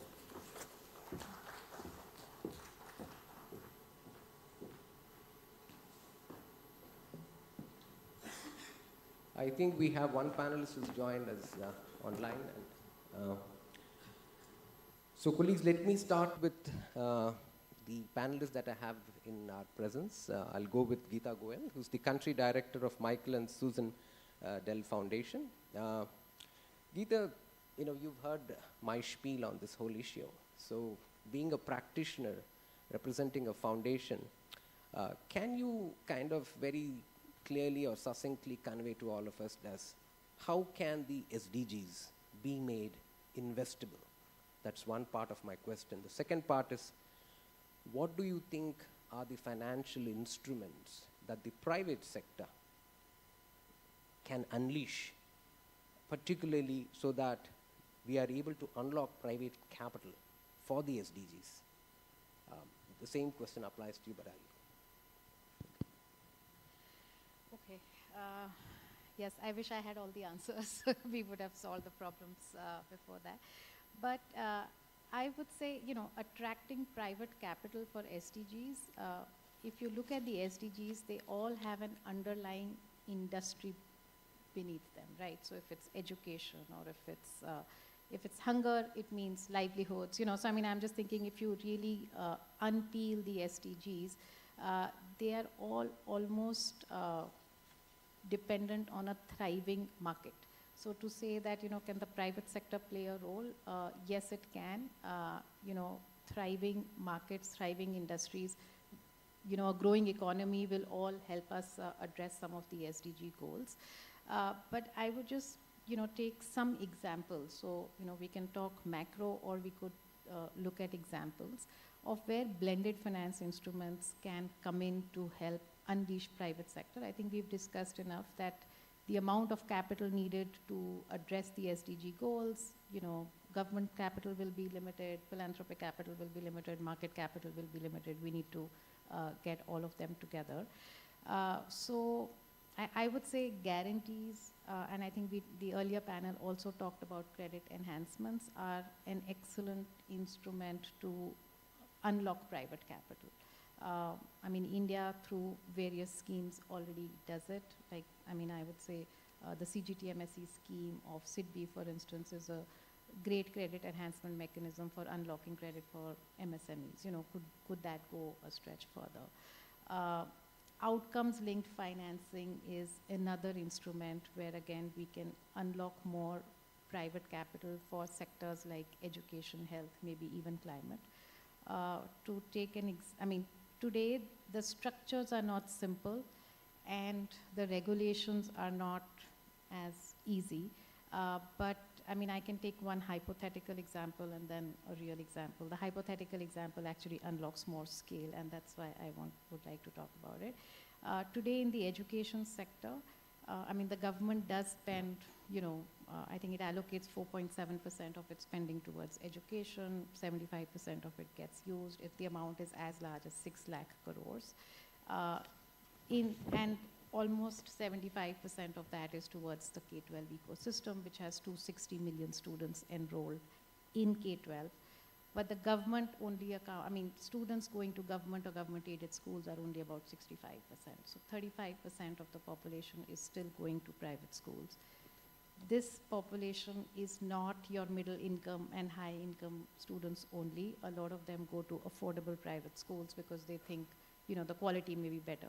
So I would say there is a thriving market at the bottom of our economic pyramid, not just for soaps and shampoos, but also for basic services like education or health. I mean, why are there so many private sector, quack clinics coming up? Because either, because of reasons of quality or choice or agency or aspiration, there is a segment of the market which still needs subsidies, but is going to the private sector. Now, there is where actually a little bit of subsidy or concessions from the government can actually unlock capital. So, I mean, the US has examples of charter schools. I think here also small experiments have been done on public-private partnership for schools. But, when you're managing budgets of, 4.5 lakh crores, I mean, those are so large, so centralized budgets. So just to drive efficiencies and incentive mechanisms in that becomes very difficult, and therefore quality. So I would say education is a classic example where you can use the private sector and risk capital to drive efficiencies, incentive mechanisms, quality. And the government, because of its social impact orientation, can actually pay for outcomes. So, schools get set up, funded by private sector capital, run by private sector players, and only when certain outcomes are delivered do they get paid for by the government. So I would say, so you're passing on the quality to the private sector, but the government pool of capital still preserves the outcome orientation. Now, this is obviously very complex, not done at scale at all.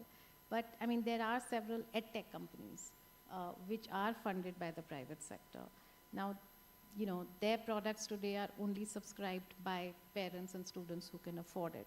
Can they go lower in the economic pyramid? Definitely they can. Where will the affordability come from? Again, vouchers. If they show certain selection rates in engineering, if they show certain pass rates in 10th, 12th board, can some of the government funding go towards, those players?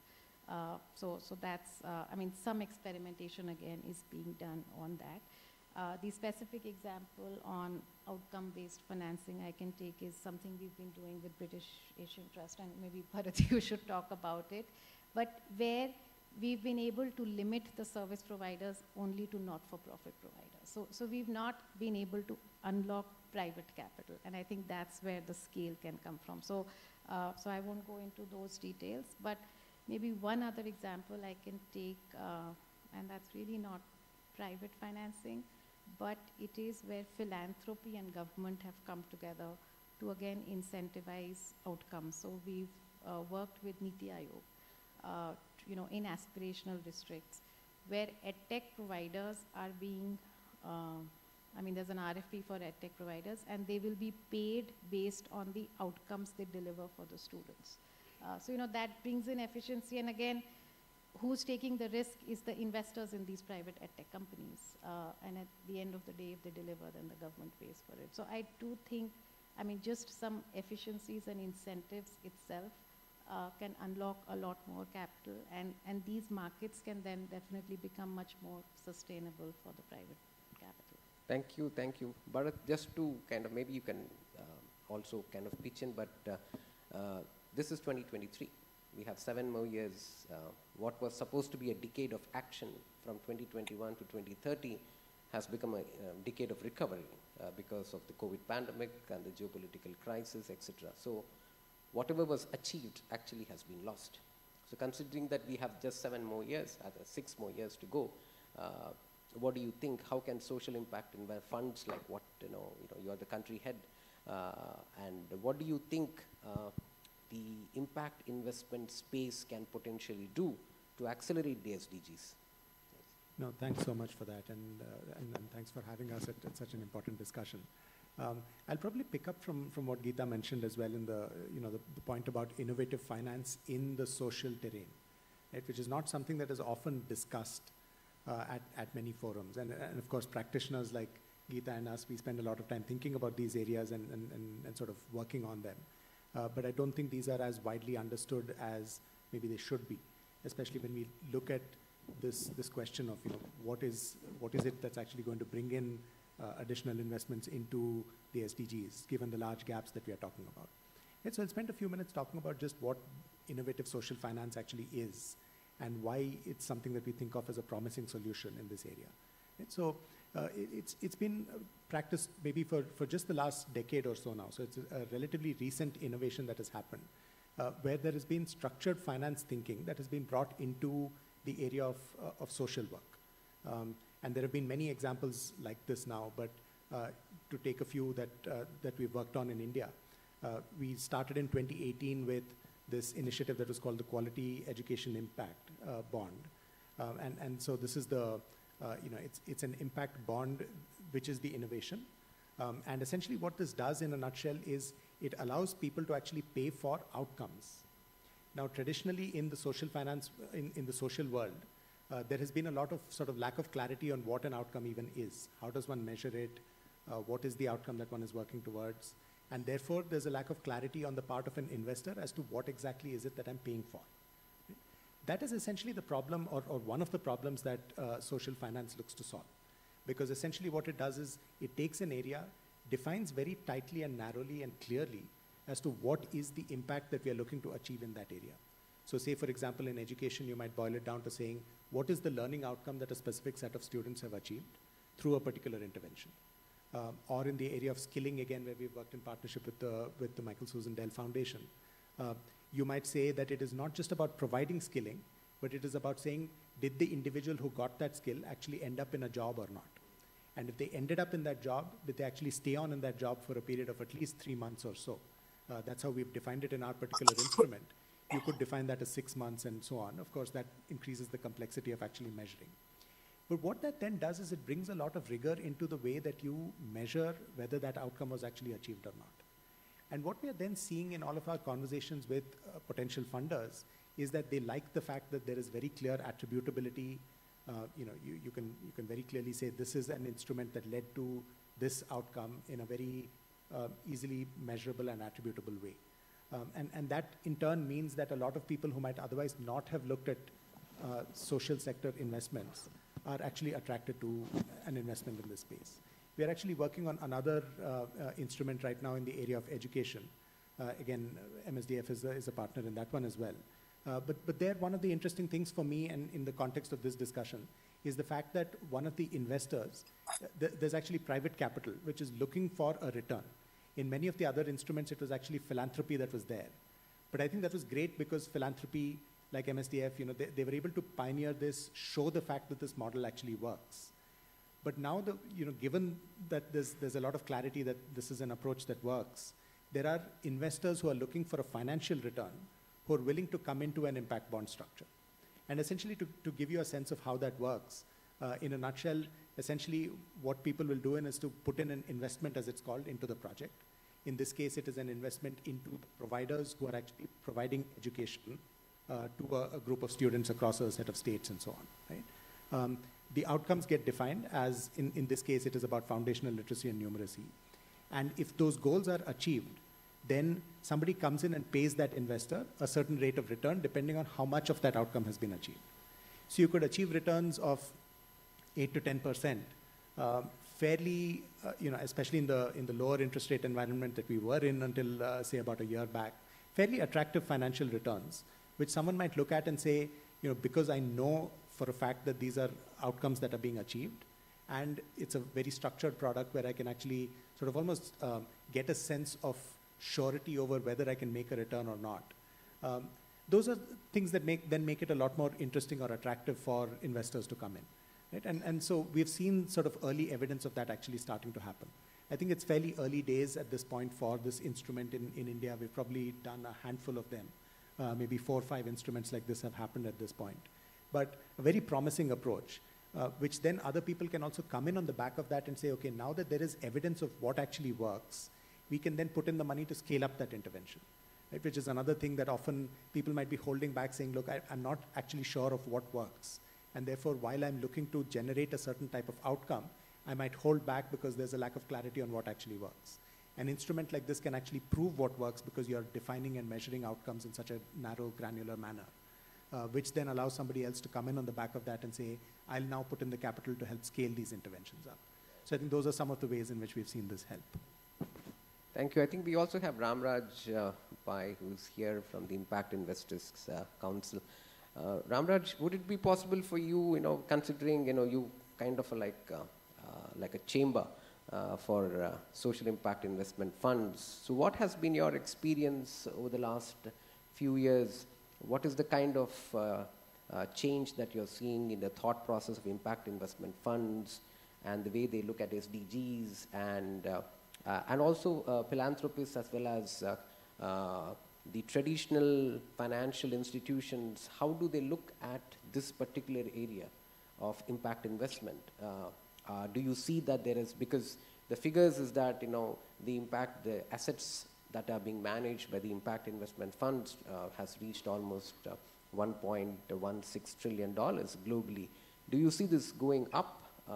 Do you see that there is far greater interest? Do you think a kind of social responsibility is something that is seeping into company thought processes?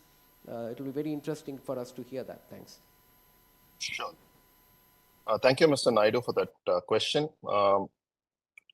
What I will do is, can you hear me? Can you hear me? Hello? Can you hear me, Mr. Naidu? Hello? Hello? Hello? Hello?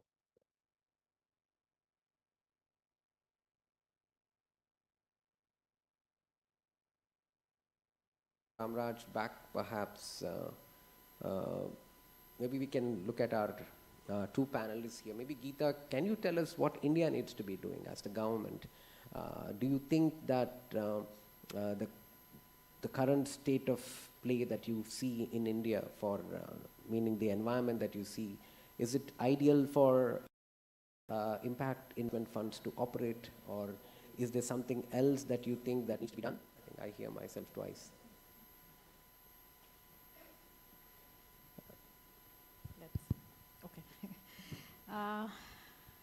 Yes, so I mean, I would say India is one of the most thriving impact investing markets globally. The reason being, I think, just the well-developed capital market in India, the scale of India, and as I said, I mean, just the large population of India, which is also, you know, not wanting to depend on subsidies, but becoming a buyer. I don't know the latest stats of, you know, that 1.16 trillion, how much does India account for, but I would say at least from a global perspective, the interest and excitement around the market is very high. You know, what can the government do to promote it? Ramraj, you're back. Hello? Okay, what can the government do to promote? Few things. I think Anjali talked about, like even having a well-established stack.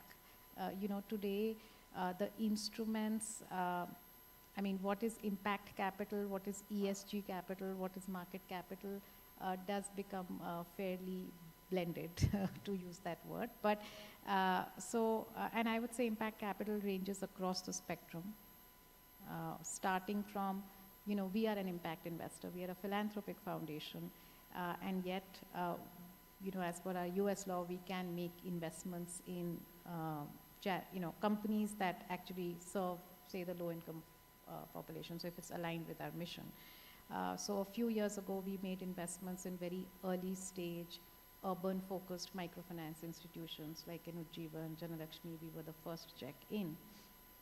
Because at that point of time, the market felt urban microfinance was high risk. So, you know, there was still not a market, but by investing in early, showing proof of concept, I mean, you know, the market evolved quite significantly.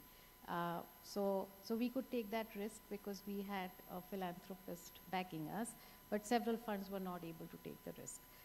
Now, today in India, neither CSR nor private family trusts are allowed to make investments, you know, which can actually give a return. So potentially these could be returnable. So I think a few years ago, we allowed CSR to invest in incubators, which is a great thing. Not invest in, but support incubators. So similarly, you know, can we actually create pathways for incubators, accelerators, seed funds to be supported?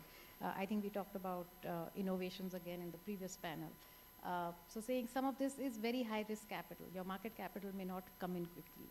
So how do we either blend capital, so maybe philanthropy comes in as first loss, market capital comes in as second loss, or, you know, some structures to enable that early is, I would say, one key thing. And in order to do that, I do think we will need to start clarifying the stack. You know, what is impact capital? How do you define it? What is ESG? What is market capital? I mean, that's one. The other, I would say, simplifying, and I think we again talked about it in the previous discussion, even simplifying and being able to measure impact much more easily. Today, it is very complex, and as you said, you know, I mean, only when we are able to showcase 3 or 4 transactions on what outcomes look like, then it becomes more standard. But I think we've created very good platforms like the Social Stock Exchange. I think they can bring in a lot more standardization, a lot more transparency to the space. So that's, you know, so just continuing to support some of those initiatives, I would say, would again help the whole impact investing space as well. Thanks. Bharat, would you like to add anything to this? Maybe just really quickly building on Geeta's last point about the social stock exchanges. I think potentially, a mechanism that can really help take structured products and actually scale them, and therefore quite an interesting thing, something that India has pioneered and something that we probably need to double down on a little bit. It seems like it is ripe for sort of getting to that next stage, where we've started it up. A few people have listed on it, but I think there's probably not a lot of clarity on what might be the right instruments. How does one get those off the ground? And it's worth probably doubling down on that and seeing if, for example, some of the structured instruments where there are clearly defined outcomes, which people have spent the time figuring out how to measure. Could those be the first ones that we get onto the social stock exchanges, which could be nice mechanisms to scale them up? So, many of these impact bonds might have impacted, say, 100,000 people or 200,000 people. Can we take that and get it to millions, right? Which is really the scale at which we need to be operating in our country. And could the social stock exchange become a mechanism to do that? That's something we're starting to investigate in the skill work that we've been doing, the skill impact bond. And so, that sort of thing could be really interesting, just to say, we've created the right mechanisms, how do we actually help them get to scale? But yeah, largely I think a lot of really good initiatives that are starting to bear fruit. Thank you. Ramraj, can you hear us? I think we still, your voice is not audible. I don't know if whether our technical team can fix it. We are so very sorry that we're not able to hear our third panelist. No, your voice is still, kind of muted.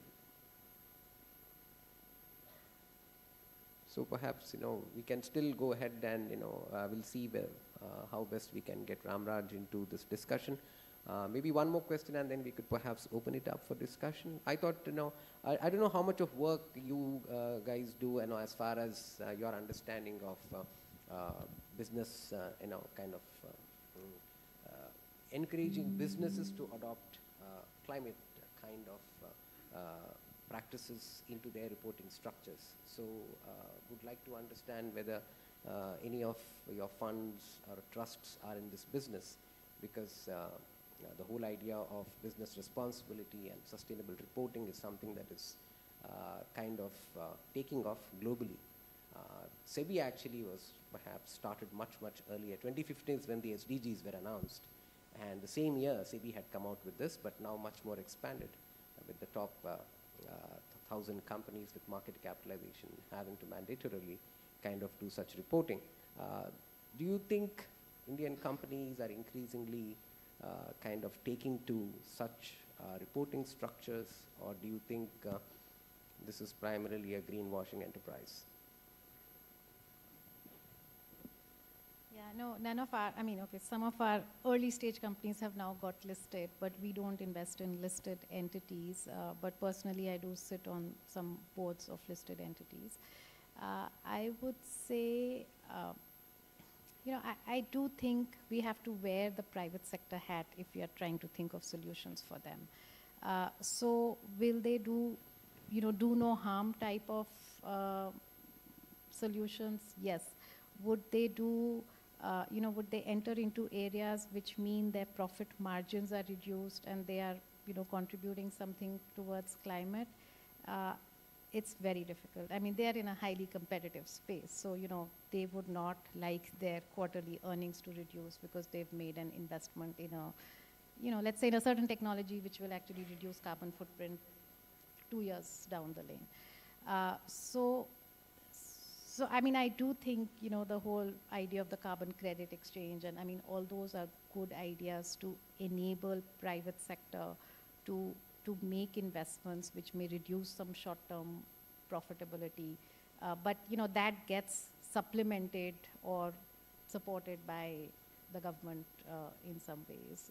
Or we make mandatory requirements that everybody needs to do it. Then you have to create a level playing field. So I would say, just on, yes, the BRSR is a great initiative by SEBI. I think many listed companies, just from a governance standpoint, even if they're not the top 1,000, are starting to submit those reports. I think soon we will, I mean, today technology is a great tool, so we may be able to get some good benchmarks on what, you know, good standards look like. Is there greenwashing? Yes, there is, no doubt. so I do, and I think maybe we may be able to learn something as the social stock exchange evolves, because they are also trying to get impact auditors, etc., on board. So, you know, how these are not checklist items or greenwashed items, but actually embedded in the business. There needs to be some work done on that. It cannot be, again, a very expensive and extensive exercise. And again, you know, today I think tech and data really allows us to be able to do, you know, many quick samples, many quick things in a, I mean, much more cost-efficient manner. So yes, we should continue with initiatives like BRSR. I think they're great. And as they pick up, we then need to start looking at benchmarks and quality. Again, because we work in education, I'll draw the example from education is, I would say 20 years ago, our focus as a country was on access, you know, getting children in school, reducing dropout. And 20 years later, I think we've done a decent job at access, and even in terms of curtailing dropouts, the focus has shifted to quality. I think on BRSR, we don't need 20 years. I mean, again, we should be acting at the speed of the private sector there. So I would say that's one part. But I do want to go back, you know, to your earlier question on, again, being able to incentivize the private sector, what else the government can do. And I mean, I do not want to underemphasize the role that guarantees can play. I think credit enhancements done in a efficient way, which is actually a risk share, so you know the entire risk doesn't come onto the government also, is a great way to boost more liquidity into certain spaces. I mean, they could be climate related, they could be MSME finance related, they could be education finance related. And I think we already have a few schemes, but just, you know, instead of the government running businesses, if they are able to enable businesses and be able to, you know, part share the risk through guarantee, I think we may be able to, again, leverage the efficiency of the market with, you know, the social impact of the government. So I do feel that's an area that, I mean, as a country, we can do a lot more. Bharat, perhaps you can continue to, and perhaps even add light on... So, can you hear me now? Oh, yes, we can. Okay. Sorry, my apologies to everyone, Mr. Naidu. Sorry, I don't know what's the problem. But anyway, but please go ahead, Mr. Naidu. I'll pick it up as you go now.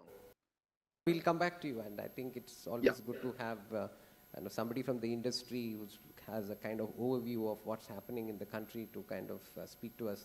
Just give me a minute, and I'll come back to you. Bharat, you know, do you think there is a business case today for corporate India to look at BRSR? You know, do you think it makes sense for them to actually take to this reporting proactively? Because, you know, we all keep talking about, you know, leaving the planet for the future, and greenwashing is no longer an option. Do you think there is definitely a business case today?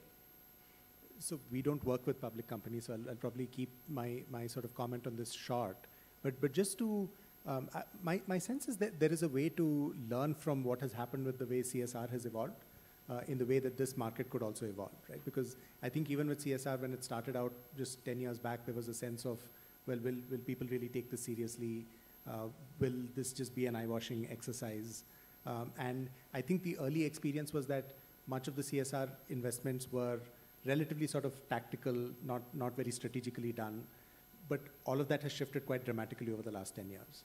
Right? So I think making the reporting requirement mandatory to begin with, I think is a great point. There'll be a lot of pioneers who I think will pick this up and do it well, with all of the seriousness that it entails, exactly as you're saying, because greenwashing is not really an option anymore, right?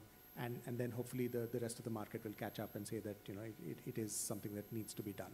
I think, again, ideas like the social impact audit, those kinds of things could be brought in here to say that as part of the regular financial audit is something like this as well in terms of your environmental impact. Is that necessary? And those could be the things that push the market forward.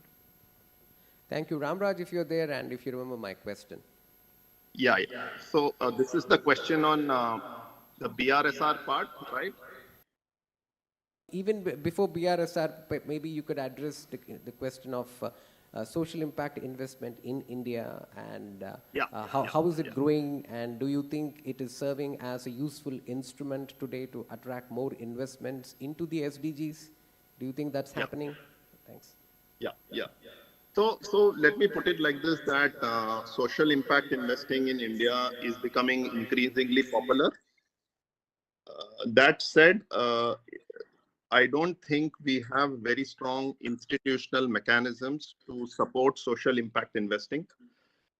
The private sector, notwithstanding its positive approach, lacks any incentive whatsoever to participate in this entire sustainable finance journey, one.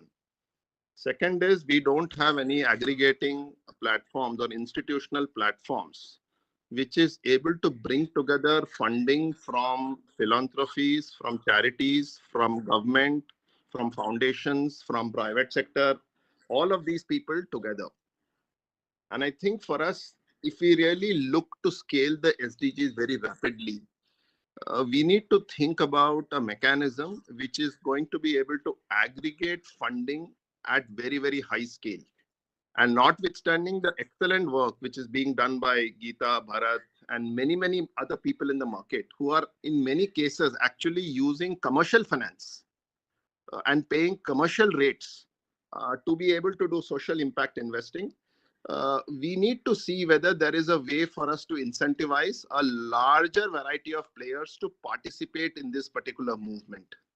And the way for that, in my view, is really for the government to play some form of a catalytic role and consider potentially a vehicle which will be able to aggregate as well as blend a variety of forms of capital, whether it is domestic philanthropy, whether it is domestic institutions, pension funds, whether it is a lot of international money, which today doesn't come in for a variety of regulatory or other purposes.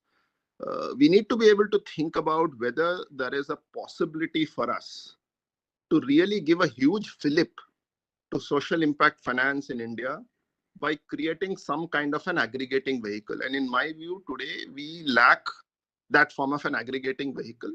So we have a lot of people doing fantastic work.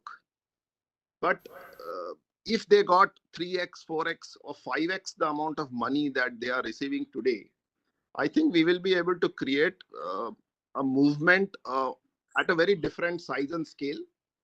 And I think the government can, like in many other things, and already the government is doing a lot of work in this, whether it is the work through SIDBI, whether it is through the Self-Reliant India Fund.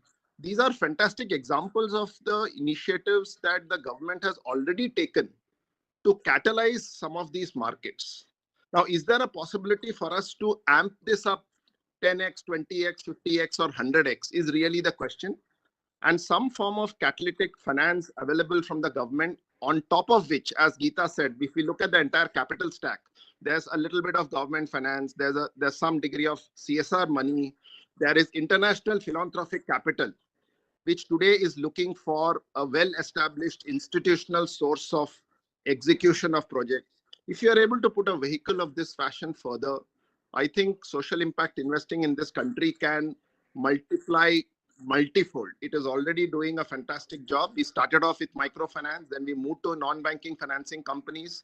Today we have upwards of 1,200 companies across education, agriculture, climate tech, you name the sector. Today we have high quality startups which are trying to innovate and come up with a variety of projects. But I think there is a scope for us to think more imaginatively and think about ways in which we can create greater bandwidth, greater capacity, and greater support for these people not just in terms of just giving away money, but seeing whether we can create some kind of an aggregating function. So those, I would say, Mr. Naidu, would be my comments as far as social impact investing go. I think the movement is fantastic, but I think we need to see a dream which is going to multiply that many, many times over.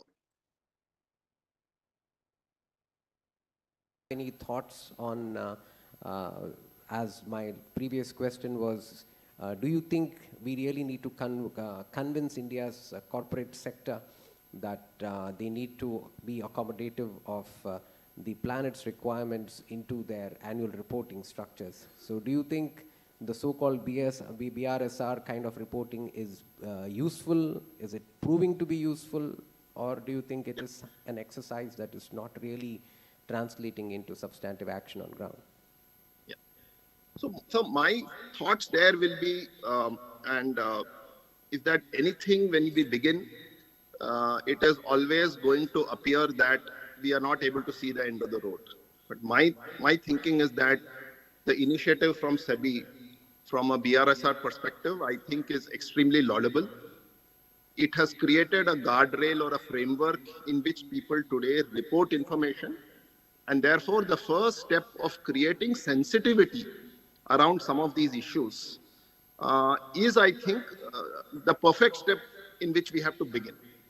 But going forward, what is going to happen is that we have to become a lot more granular in the kind of reporting and in the kind of information that we demand from companies, particularly in areas like nature-based reporting.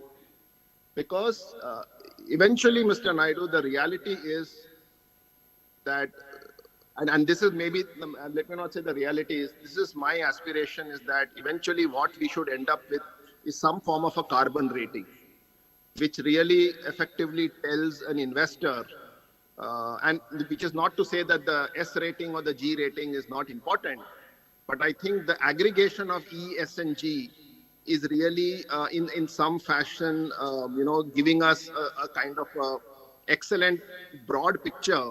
But if I'm really looking at what impact a particular company has on the climate or on the environment, what I need is to disaggregate the E part and also get a lot more granular information, particularly in areas like water and so on and so forth, which are not today largely a part of the BRSR. I think for a first step, the BRSR is fantastic. But I think moving into greater rigor is going to be important. At this point of time, I don't think we are very much, if I may say, there in terms of the capacities. We don't have the data analytics companies, or rather, let me say that the data analytics and other companies need to be supported. We need to be able to create taxonomies for different industries and in terms of what kind of reporting do they need under nature-based reporting. So there has to be some work done.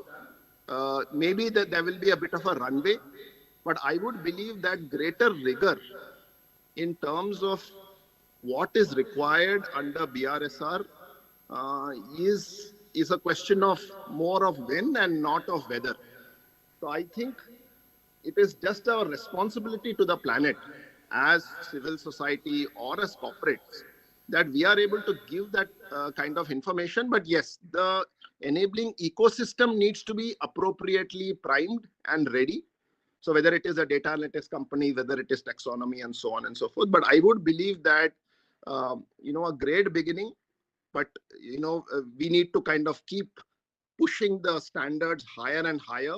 And I don't think, and that can be a path. It's not that one has to do anything radically tomorrow, but I would definitely think, sir, that we do need to bring greater sharpness, greater rigor, try to disaggregate some of these factors and provide more quality information.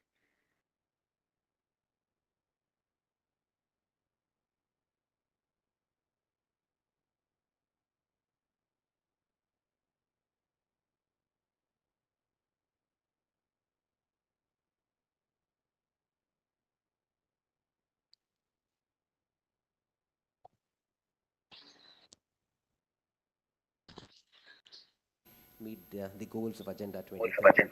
A 1-minute summary. Maybe I'll start with Geeta.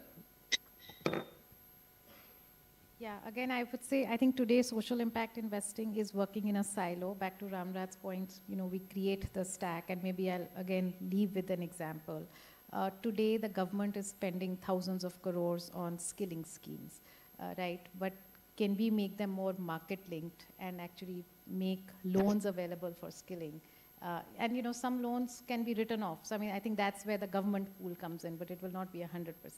So I think some guarantees, some loans make the skilling more market oriented. Put the onus on the service provider that the person gets a job, and only then they'll repay the loan. I think that money is there. We just need to bring it together in a way that it can actually deliver more outcomes. Thank you, Bharat. I would probably summarize it by saying that I think there are a lot of really promising innovations that have happened over the last, say, 5-10 years, which I think now is the time to hopefully start to see them scale. We heard in the climate session, for example, a lot of just the number of climate-related startups that we are seeing. Definitely, as these scale, I feel quite optimistic about the solutions and the impact that they will achieve. And definitely not just on the social investing side, but also on the pure philanthropy side as well. Just the number of innovations happening and the results that they're already delivering certainly makes me feel optimistic at this point, but of course, so much more needs to be done. Thank you. Ramraj, if you're still there. Yeah. So Mr. Naidu, let me give you a 4-point agenda on why India is best placed in the social impact investing world globally. So there are 4 points, and there are very few countries in the world which can score highly on all of these 4 points. One is we have a large base of low to moderate income customers. So the potential for social impact in this country is quite high. Second is we are one of the countries with high mobile penetration and low cost mobile services, which enables us to provide a certain service or a certain product at far lower cost than if one wanted to do it physically. That's the second. Third is we have a large base of high quality entrepreneurs and a strong technology culture. And fourth is we have very, I would say, mature and very decent quality capital markets, whether it is the public markets or the private markets where capital is available. So if I combine all of these 4 things, I think India is extremely well placed. And if you think about any other country, perhaps Indonesia is something that may come to my mind, but otherwise, to have a large base of low-income customers, high-quality digital infrastructure, deep entrepreneurial quality with tech jobs, and also high-quality capital markets, very, very few countries will have all of these 4. So I think social impact investing in India is extremely well placed. I think we will grow from strength to strength. If we are able to create better quality mechanisms to aggregate a lot of the capital, I think this market will look very, very different in 5 years' time.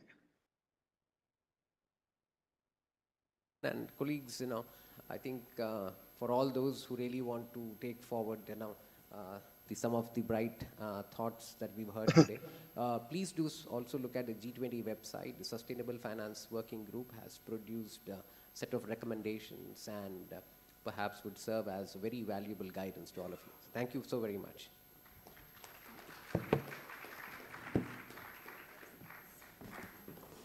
Thank you to all the esteemed speakers for the insightful discussion.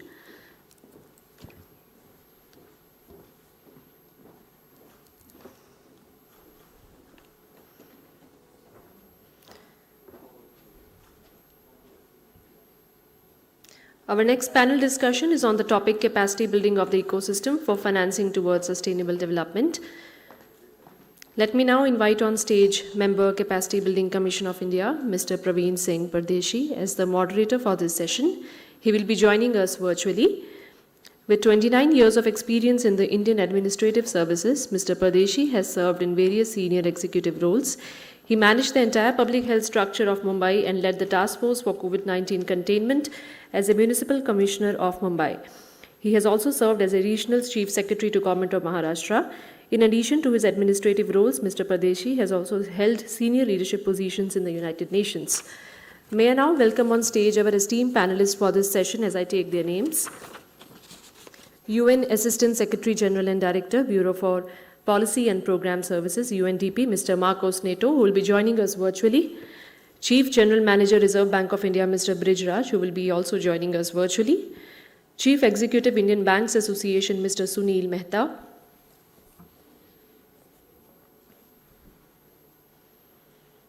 Chairman and Managing Director, SIDBI, Mr. S. Raman.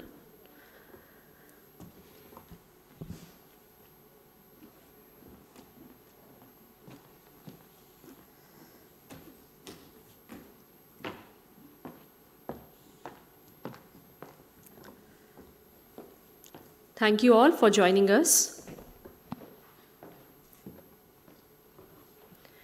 May I now request Member Capacity Building Commission of India, Mr. Praveen Singh Pradeshi, to kindly share his opening remarks and take forward the panel discussion. Over to you, sir. Thank you for organizing this session on sustainable finance. And as we can see from the G20 declaration, there is a practical roadmap and an implementation mechanism which has been thought through. So this workshop comes at a very timely stage. Actually, not taking much time at the beginning, because I understand that Mr. Neto wants to make a presentation and then leave. So let me first introduce Mr. Marcos Neto, the UN Assistant Secretary General and Director, Bureau for Policy, Programs and Services, UNDP. You know, UNDP is organized in a way in which in New York, you have the policy division, which he heads. So he would be giving us a short presentation on sustainable finance and how we can promote capacity building for emerging economies so that we can access sustainable finance for climate change, climate mitigation. Over to you, Marcos. Thank you, Praveen, and I hope you can hear me well. I'm going to forego any slides and just talk you through. And before that, let me just say that I'm profound honor to have been invited to speak today at the last day of extremely successful G20 Indian presidency. And on behalf of UNDP, I want to thank the Indian government, the Ministry of Finance, Mr. Ajay, Madam Gitu, for having allowed UNDP to play a role in contributing to the success of the Indian presidents of the G20. In that context of the Indian presidents, it was strategically important that India, together with the co-chairs of the Sustainable Finance Working Group, the United States and China, put forward the issue of capacity building around sustainable finance. It's pretty clear that, if we were to somehow magically reallocate the existing funds in the world towards sustainable finance and towards developing countries, some of those countries, or a lot of those countries, will have a hard time absorbing those resources or designing the projects and the instruments necessary because of a lack of capacity. So this is really an essential element if you are going to transition finance in our economies to sustainable as is needed. As money alone is not going to do this. So in the Sustainable Finance Working Group this year, we did a survey, right, to try to understand the status of capacity building sustainable finance, and around with 22 countries and 18 international organizations, what are the challenges, right, that they are facing due to the limited financial and human resources. And we found out a series of structural gaps in the existing capacity building landscape. I would say that we found 5 major challenges. One, there is a lack of resources and expertise, right, to capacity building. So it's not, we don't have a lack of money in the world, but a lot of those resources are not being directed towards capacity building. There's a fragmentation, in the provision or in the supply of capacity building. If you allow me to say, in other words, there is a lot of people providing capacity building in a non-coordinating way. There are inconsistencies on the funding that is allowed for capacity building. There are difficulties in assessing the demand. Now, what does India or even a state in India actually need? What does a country in Africa or in Latin America or in East Asia actually need? How do we actually assess this element? And I think another important one, and for me personally was very illustrative, is sometimes capacity building that is flowing is not relevant for what is needed, right? So there is a mismatch between what is provided as a supply to actually what is needed in each country for each element of that. As a result, the Delhi Declaration endorsed a G20 Technical Assistance Action Plan on capacity building, TAP. The vision and the purpose of the TAP is to bridge these gaps and those challenges that I described in sustainable finance, and is a strategic response to those disparities and to those challenges that we've identified throughout the Indian presidency. The TAP is looking at a dual time frame, short term 2023-2024, rapid response to urgent capacity needs, and a long term 23 to 28, sustained development of sustainable finance infrastructure. The TAP is really looking at emphasizing on context-specific solutions for diverse economic landscape. Explore the tailored initiatives for different regions. An inclusive approach, involvement of all multi-stakeholders, governments, NGO, financial institutions, and academia. And there were 9 recommendations on the TAP. One, it's very important to look at the TAP as a global coordination mechanism. The TAP is not going to be another mechanism that will provide capacity building, but a mechanism that can facilitate the demand, understand the supply, and try to work with different coalitions and different providers so that supply goes to what is needed at the time that is needed in a better, coherent way.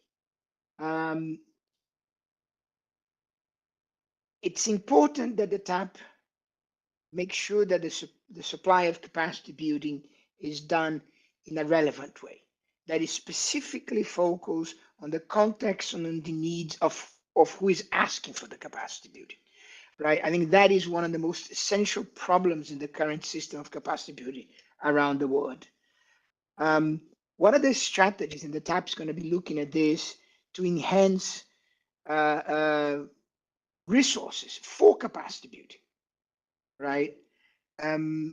Because if we keep on talking about, in the previous panel was talking about bankable projects and the need to do those things, and if there's no money going to capacity building, going to technical assistance, we're going to carry on perpetuating the current problem that investors says, I don't have a project, or this instrument is not as well designed as it could be. So there has to be allocation of resources to technical assistance. The TAP mechanism will be governed by the G20 Troika for years to come, in coordination and together with the Sustainable Finance Working Group co-chairs, United States and China, and the Secretariat will be hosted by us at UNDP, and we're going to be providing annually continuous progress on the TAP as part of the normal progress of the G20 Sustainable Finance Roadmap that happens in the Sustainable Finance Working Group. So Praveen, if you allow me, that's the framing which I think the G20 Indian presidency strategically has put forward, has been endorsed by all the G20 members, and the job now for us at UNDP, for all of you as partners of India and for the governments to take this forward and to work with other coalitions, multilateral development banks, regional banks, public development banks, NGOs, philanthropy, to really advance and close those challenges that has become so well presented by the Indian presidents going forward. With that, I will thank you. I will have to take my leave. There's another meeting that I need to attend here in New York now. And once again, congratulations to India, to all the government, to the people of India for successful G20 presidents. Congratulations to my dear friend Geeta Joshi and everybody else on this.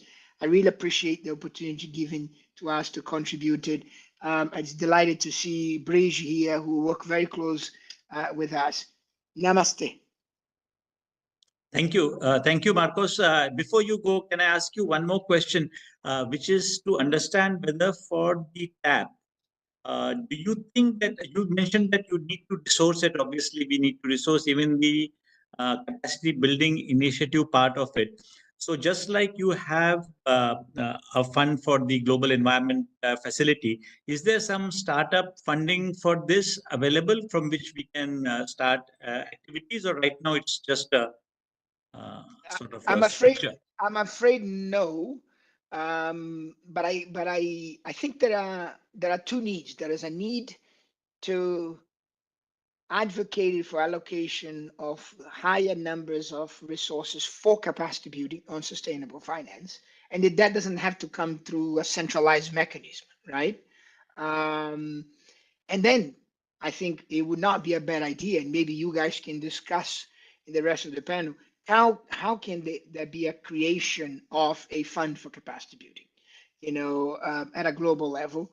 I think that would be a very worth discussion to go forward in the future, and a fund that can be managed in whatever different way, but a catalytical fund that can then drive more.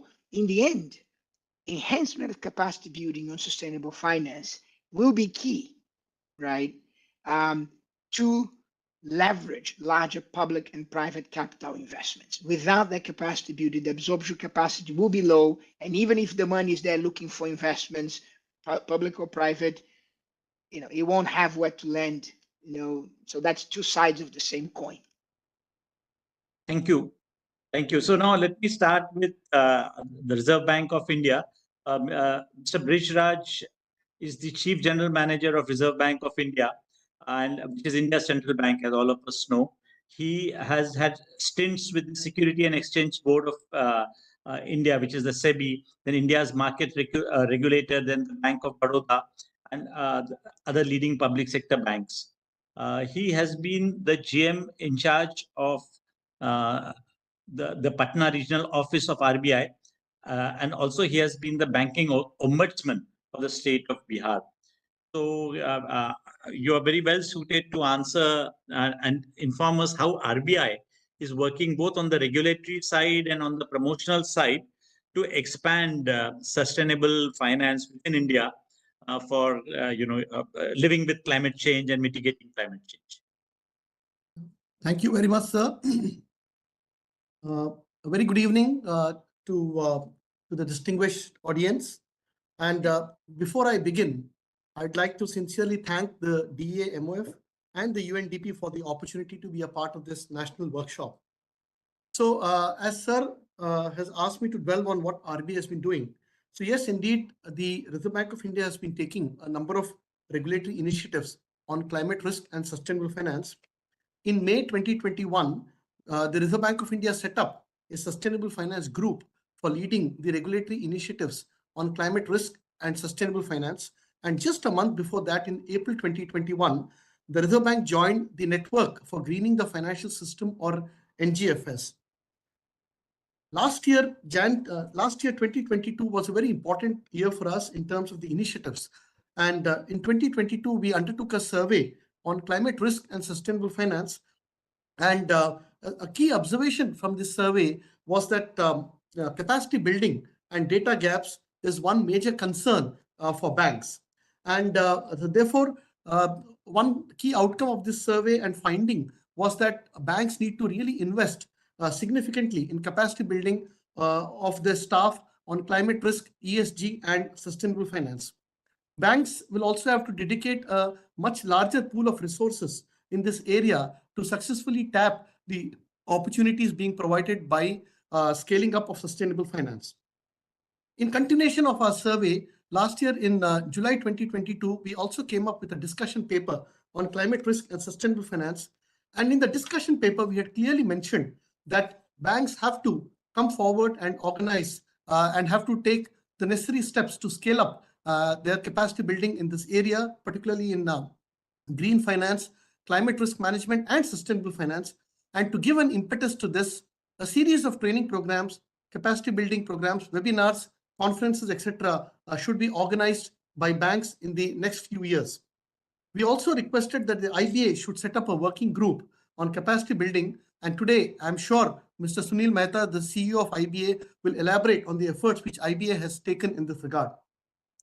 The discussion paper was followed by 3 announcements by our governor on February 8th this year, which is on a broad framework for acceptance of green deposits, which we announced on April 11, 2023, and it has become effective from June 1, 2023.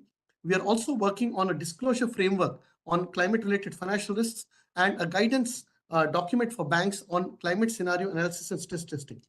I'm very happy to inform that following the survey, the discussion paper, and the above announcements by our top management, leading banks in India have now begun to scale up their capacity building initiatives, and both through in-house initiatives and also with the help of external sector experts.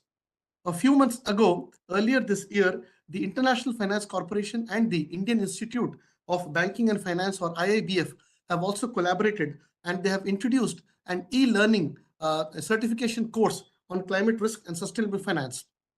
A few banks in India are already encouraging their employees to undergo this e-learning course. Sustainable finance being a new area, a lot of developments are happening here. So the audience would be happy to know that even within the Reserve Bank, we have stepped up our in-house capacity building efforts. This year was a very important year from a publications and awareness point of view. As RBI, in May this year, we published our report on currency and finance, which has a theme towards a greener, cleaner India. I would strongly request and urge all the audience which is present here to please have a look at this report. And we are very hopeful that with all these initiatives that we have taken, they will now start showing results in the near future. Just last 2 or 3 minutes here on what are the initiatives now, what the banking sector is taking and why they are now giving greater attention to sustainable finance. Now, you'll be happy to know that some of the leading public sector and private sector banks in India have begun scaling up their capacity building efforts in this area. A number of banks in India have their own training establishments, and some of the banks have, as I said earlier, started organizing more and more training programs. And so therefore, banks would do well to scale up the number of training programs that they're doing, and over a time adopt what is called as a train the trainer concept, wherein they could also build a cadre of in-house trainers. Banks and financial institutions would also do well to increase the number of training programs in their calendar of programs which are dedicated to sustainable finance in their training establishments. They would also need to develop dedicated differentiated capacity building programs for different level of officers, such as the lower level, the middle level, and the junior level. Also, given that banks and financial institutions employ millions of employees, they would also do well to give focused attention to scaling up capacity building efforts over the next few years as a multi-year initiative. From the available data, it's very clear now that gradually the lending for sustainable finance has now been increasing, which is a very encouraging sign. And as our country pivots to sustainable growth, banks will have to now start scaling up their sustainable finance. The opportunities with solar, wind, renewable energy, hybrid, energy storage, green mobility, green hydrogen, etc. are providing are immense. And the scale of finance required would be very, very significant. Therefore, leading banks, NBFCs, and particularly even the government-owned NBFCs, such as IREDA, REC, PFC, etc., will have a very important role to play in the accelerated scale and the significant scale of sustainable finance that would be required in the coming decades. Finally, there's also need for transition finance from where we transition to a low carbon economy. So banks and financial institutions would do well to engage with their corporate clients and support them on their decarbonization efforts and also in their transition to net zero. Banks and financial institutions would also do well to start looking at their own net zero targets and to start looking at disclosure of climate-related financial risks. They would also do well to undertake climate scenario analysis and stress testing. And therefore, in view of all these things, all these work which is to be done in the coming years, the need for capacity building in banks is only set to grow in the coming years. And the transition efforts, as we're aware, must address both physical and climate risks. And a comprehensive and a collaborative approach would be necessary, which would involve all players in the ecosystem, whether they are in the public sector, private sector, external experts, civil society organizations, and even the general public. To conclude on a positive note, a number of initiatives are currently underway in banks and financial institutions, at the RBI, at the government, with external bodies, external experts, consulting firms, etc., on climate risk and sustainable finance in general and capacity building in particular. So therefore, we are very, very hopeful that a positive momentum would now get built in the coming years, which would help scale up sustainable finance in India in the years to come. I will conclude here. Thank you very much. Thank you. That's very interesting from the RBI, because that's the regulatory framework for us. But you know, whatever we regulate, we are not always sure whether that really translates into anything in terms of impact.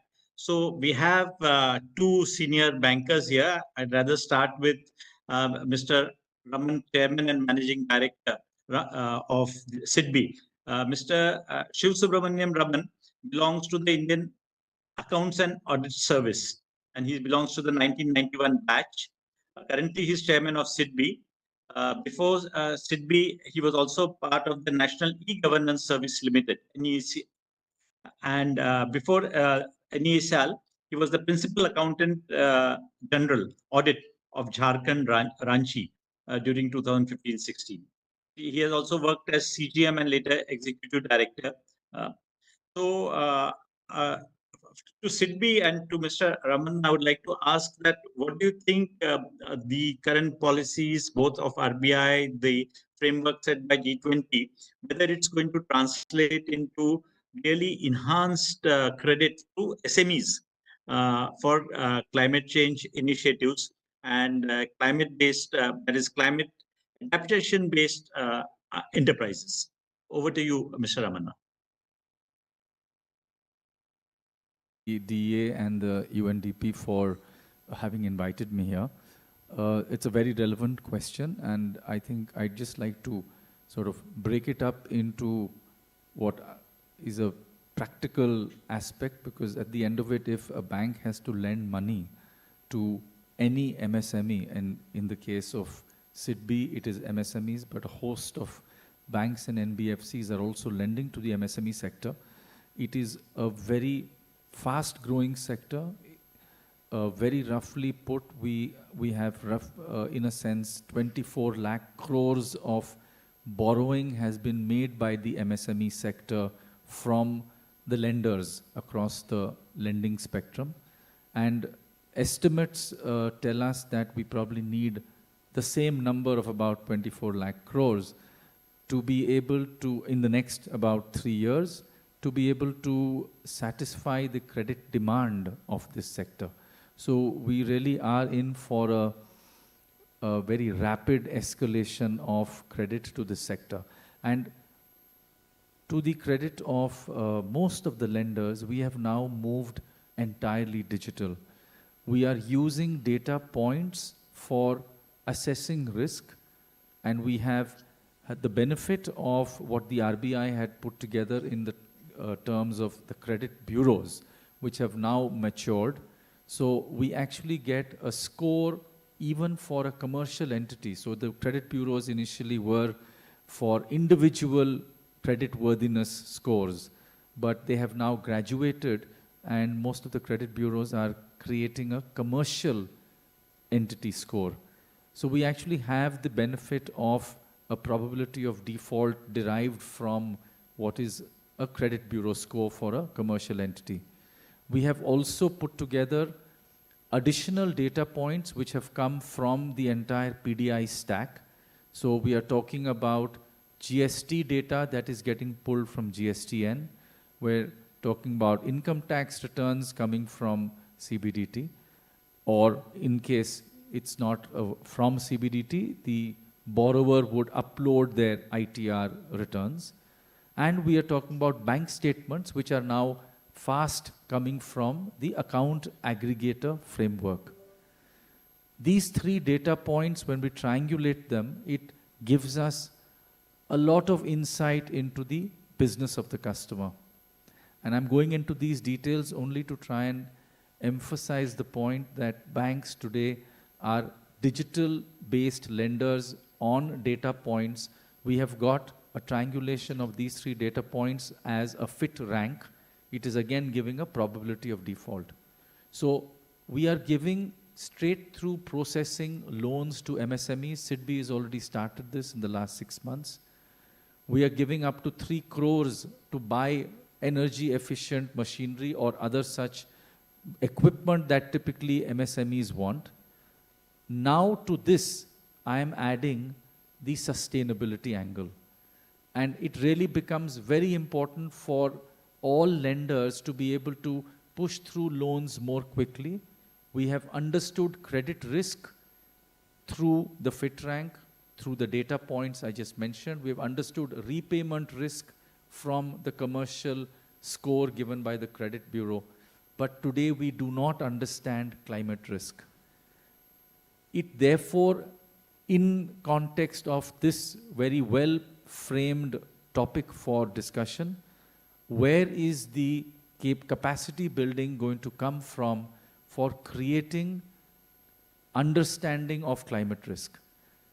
We actually need several gatekeepers. So the gatekeepers typically today are auditors, they are valuers, we have various other intermediaries in terms of fintechs which provide us data and help us put the data meaningfully together. We need an entry, and I'm sure it's already happening, but we need a very large workforce of people who are going to come and explain climate risk to financiers. We then need to integrate that climate risk into easily digestible scores, which will allow for the credit process to be incorporating climate risk, and therefore we are giving loans. So this is really something which we have debated, of course, within SIDBI.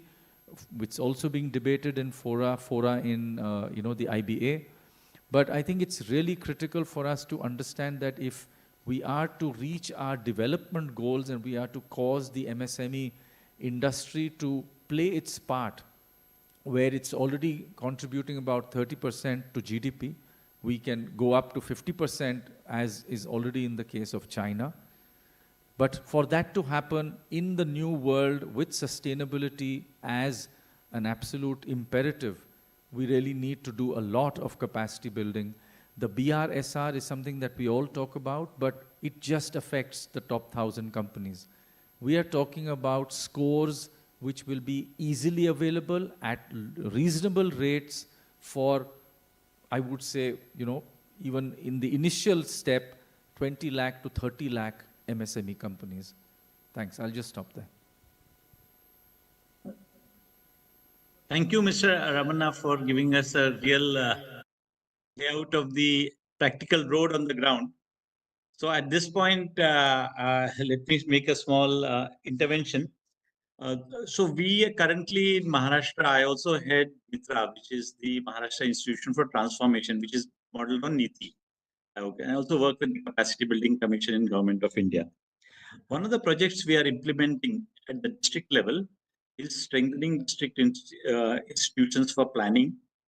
And one thing that we had done with that is partly funded by the bank and by the Government of Maharashtra, World Bank, is we provide something which is called a innovation fund for each district for doing any experiment which correlate to life. That is the Prime Minister's program of making your life activities sustainable. So things like what we are taking up are, for example, sewage treatment. Now, sewage treatment is very, very costly, and even big municipal corporations are not able to do it.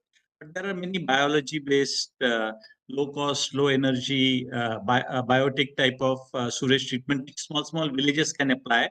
And you see that around every village in India, there is this black cesspool of water, which breeds mosquitoes and also undermines the underground water.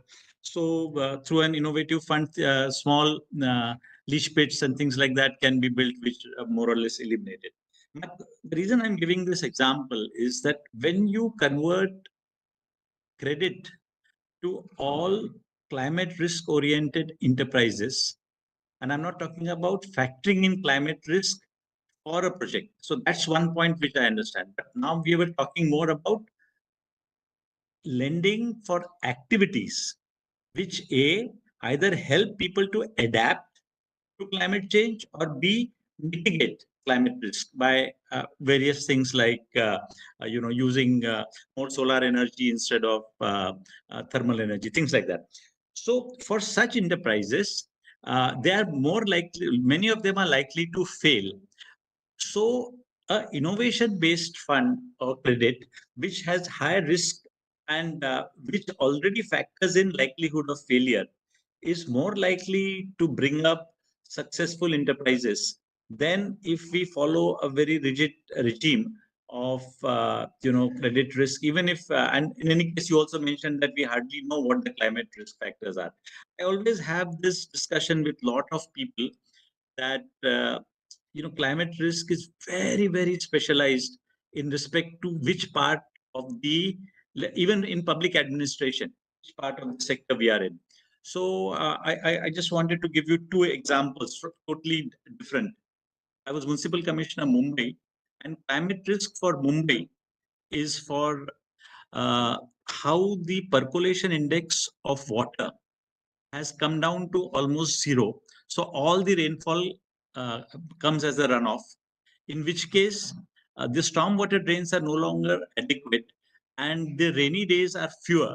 So climate risk here means how do you work with the stormwater drainage system and also the storages of water to factor in extreme rainwater. For a wildlife biologist in Himalayas, the brown bears which used to do hibernation wake up much earlier now.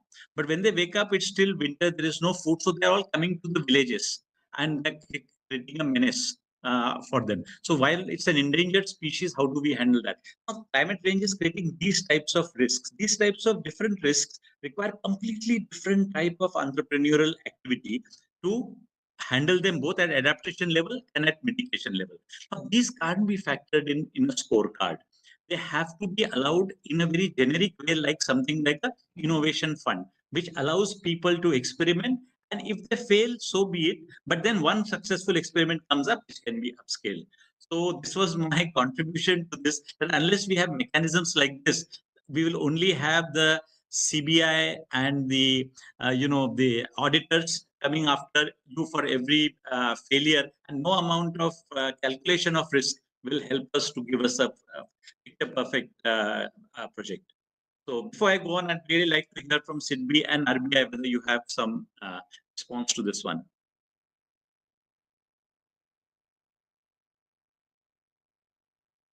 Sir, thank you for sharing some excellent perspectives and excellent examples. I was taking notes very keenly, sir, as you were sharing, particularly the idea of this innovation fund. I really found it quite useful and quite practical for each district. And also, since it is in sync with LIFE, so therefore the correlation with sustainability gets very, very clearly established. And as you also said, sir, the risk of failure is already factored in. So therefore, it allows the real risk to be taken. It allows the innovation to really play out. So I would like to really compliment Mitra for taking this initiative. And these are the type of initiatives, sir, once more and more, it becomes public knowledge, more and more the ecosystem comes to know about it, then then they can also start adopting. And sir, once you have successful case studies of Mitra's implementation in different districts, then you Yes. can also showcase them. Definitely, we can upscale that for you. You can upscale them, you can showcase them, and also you can have competitiveness also built in this thing. Those districts which are doing well in a particular year, then you can also scale up the financing in the coming years. Perfect. And those type of things can be and awards for best performance, and those type of things, can public recognition and all that can be built in, sir.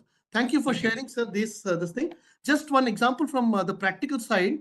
There is something called as WASH financing, sir, which our bankers are available. It is called water and sanitation financing, and this is one segment. While it is a very niche segment, lending by RBI has included WASH financing segment as part of its priority sector loans, and therefore banks are also starting to lend in the last few years in this.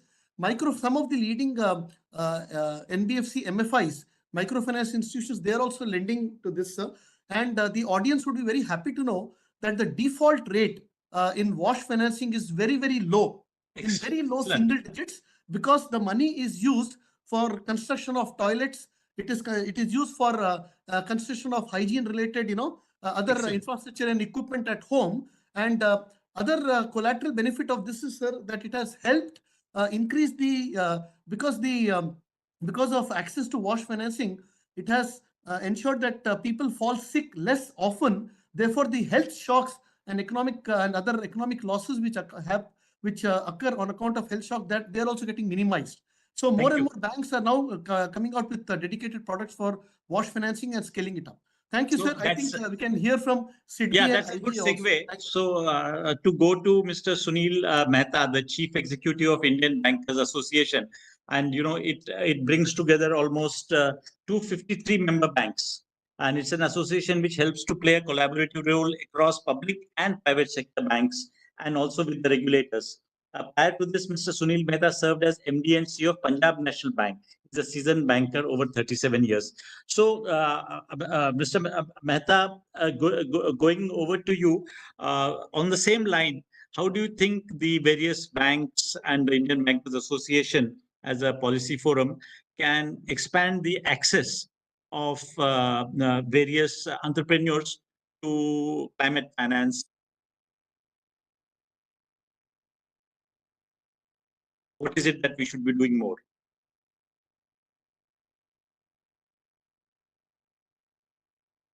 The entire banking system to adopt the changes which is desired by the nation.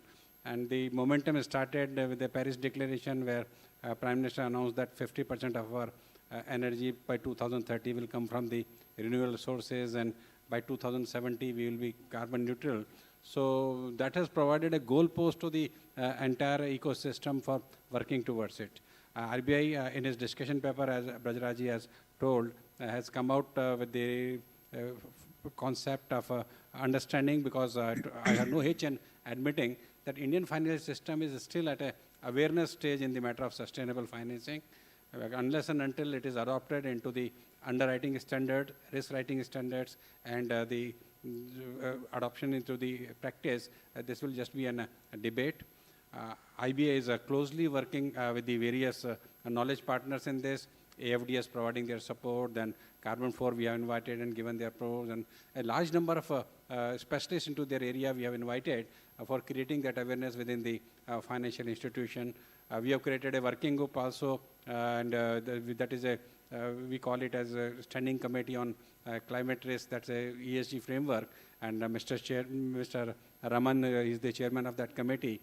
So some of the CEOs from private sector bank and public sector bank are part of the committee members, and a lot of operating teams are there to work on these. The first and the foremost question for capacity building is, we have to know what is green. And I think even if to say what is greenwashing, we must know what is green. And for that, the taxonomy, which the Indian context, what we have to adopt, may not be the same what is adopted in the Western geographies or the abroad. We need to customize it. And as very rightly said by Pardeshi Sahab in those example, the challenges, the climatic challenges in Bombay are different. The percolation is a different challenge there, which may not be existing in the other geographies. So every geography has got a different challenges. For that, we need to have a robust database to be created. That database, I think the government can come out with a solution to have a centralized database where these some of the data is residing with the disaster recovery department, some of the data is with the agriculture department, some of the data is residing with the different institutions. If that data can be aggregated and that data can be worked out and a risk modeling can be done for various economist activities, and that can define the course of technologies to be adopted by the each sector, like the way steel sector has created, Ministry of Steel has created certain working group. They are working on taxonomy, they are working on the sustainable financing and the innovative financing options. One of the group, incidentally, I got an opportunity to head that, and we are working on it. So every department, especially which are high on carbon emission and need to control, they have to work out on this roadmap, how to curb it. And that will help the banking system and the financial system to create the models, risk assessment models, because every technology to be adopted has a cost. Every changes for a transition filing has a cost. That cost has to be absorbed in the system, because as rightly said by few of the panelists in the earlier session, that private sector would definitely not like to reduce their profitability just for sustainability. So they would like to have a advantage in adopting the sustainability, and the advantage may be at least a level playing field. And that level playing field can come only when we provide the incentives. And there can be various drivers. There can be drivers in the form of providing some regulatory impetus that yes, this is necessary, as the SEBI has done for our reporting standards. Then maybe RBI can come out with some mandatory requirements, so the banking system can adopt. Similarly, the steel sector can define that yes, this is what we need to do for the steel production, and the government can decide that for infrastructure, we need 40% of the steel may come the way it has been done by the Ministry of Power, that 10% of the coal requirement should come from the biofuels and all that. And similar way, the Petroleum Ministry has defined that minimum 20% ethanol blending should happen into the fossil fuel. So similar push in terms of demand, like yes, demand is created by adding of the biofuel into our petroleum products, and by adding this biofuel into the coal. Similarly, the various sectors, steel sector, some demand side push and demand side pull can benefit. Similarly, some mandatory requirements can be prescribed besides incentivizing. So all these things framework will create a capacity building program for the financial sector, because these all factors will decide the viability of an individual project, and the viability will decide about the funding and the funding by the banking sector as well as about the investors from the different segment. So the road, we are now, thank you. Thank you, Mr. Mehta. I think we are coming to an end, and that was a very detailed expose of what all we can do. In conclusion, I have it from the organizer. We need to close at around 7, so sorry for butting in like this. So thanks to all the panelists for providing insights. I would like to do some summing up just in a couple of minutes. The most important point which was mentioned by Mr. Mehta is the financial viability for the private sector for funding.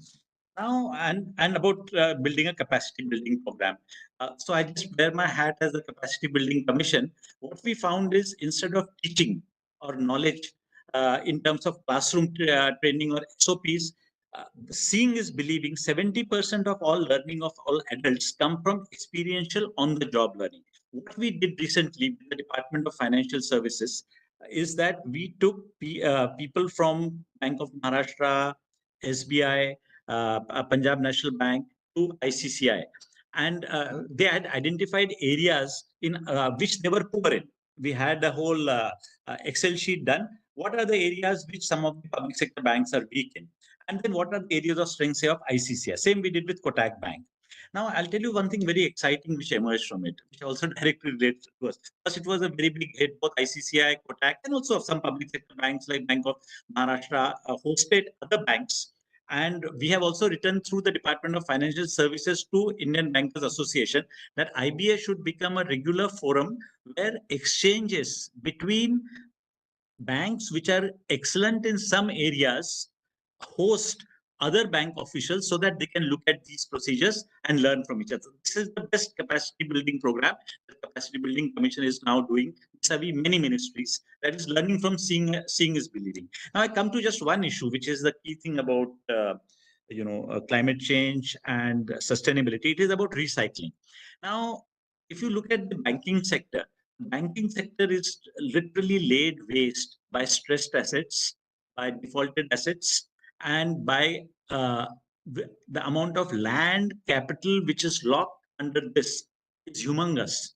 Now, this has a direct bearing on climate change because richer countries, America for one example, are able to quickly recycle sick assets into new industry, new value added, and they don't need to acquire new land to sink new capital to create newer production. Not any point of time, if you go to a Maharashtra Industries Development Corporation, more than 20% of industries are closed. But there is no way in which we can recycle those assets to create new industry there because of various things. One of the capacity building things that we did was we looked at the ICCI methodology of doing it and Bank of Maharashtra, and we actually made them to do a case study of looking at a stressed asset which had defaulted, how they were able to recycle it back into productive either through a new buyer and in a very fast time frame. Now, if bankers can do this business better, which is to recycle stressed industrial and other assets, that will do a lot more for climate change than creating a direct funding for climate change. So, and one of the ways to do capacity building for that is within our own members. You said about 263 members. There are some banks who are doing this successfully. How can we spread this knowledge to those who are not able to do it? The best way is, I think, for IBA, I've asked Mr. Vivek Joshi, Secretary DFSS, to write to IBA that they should hold this every 3 months, where bankers from one part of the community which are not doing well in certain criteria. So in the same way, we identify sustainable finance or climate change finance as an area which some banks have done successfully, and other banks come and see the type of portfolio and type of procedures they have followed. So anyway, that was my last comment. I think the organizer is telling us to sort of wind up. So I want to thank both the RBI, the India Bankers Association, SIDBI, and UNDP for hosting this, and DA and MOEF for organizing this meeting. Thank you, all of you.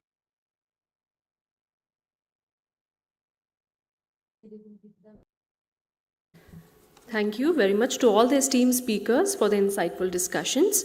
Would request our esteemed speakers to kindly take their seats in the front row.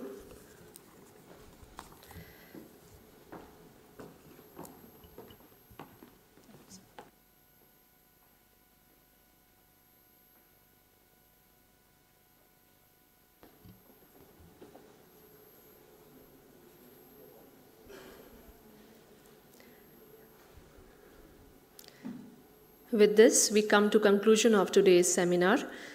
Thank you very much for your participation. High tea is available outside the room. Would request everyone to kindly join for the high tea. Before proceeding for the high tea, I would request Team DA of G20 Finance Track to kindly stay back for a few minutes. I thank you once again for your participation. Thank you.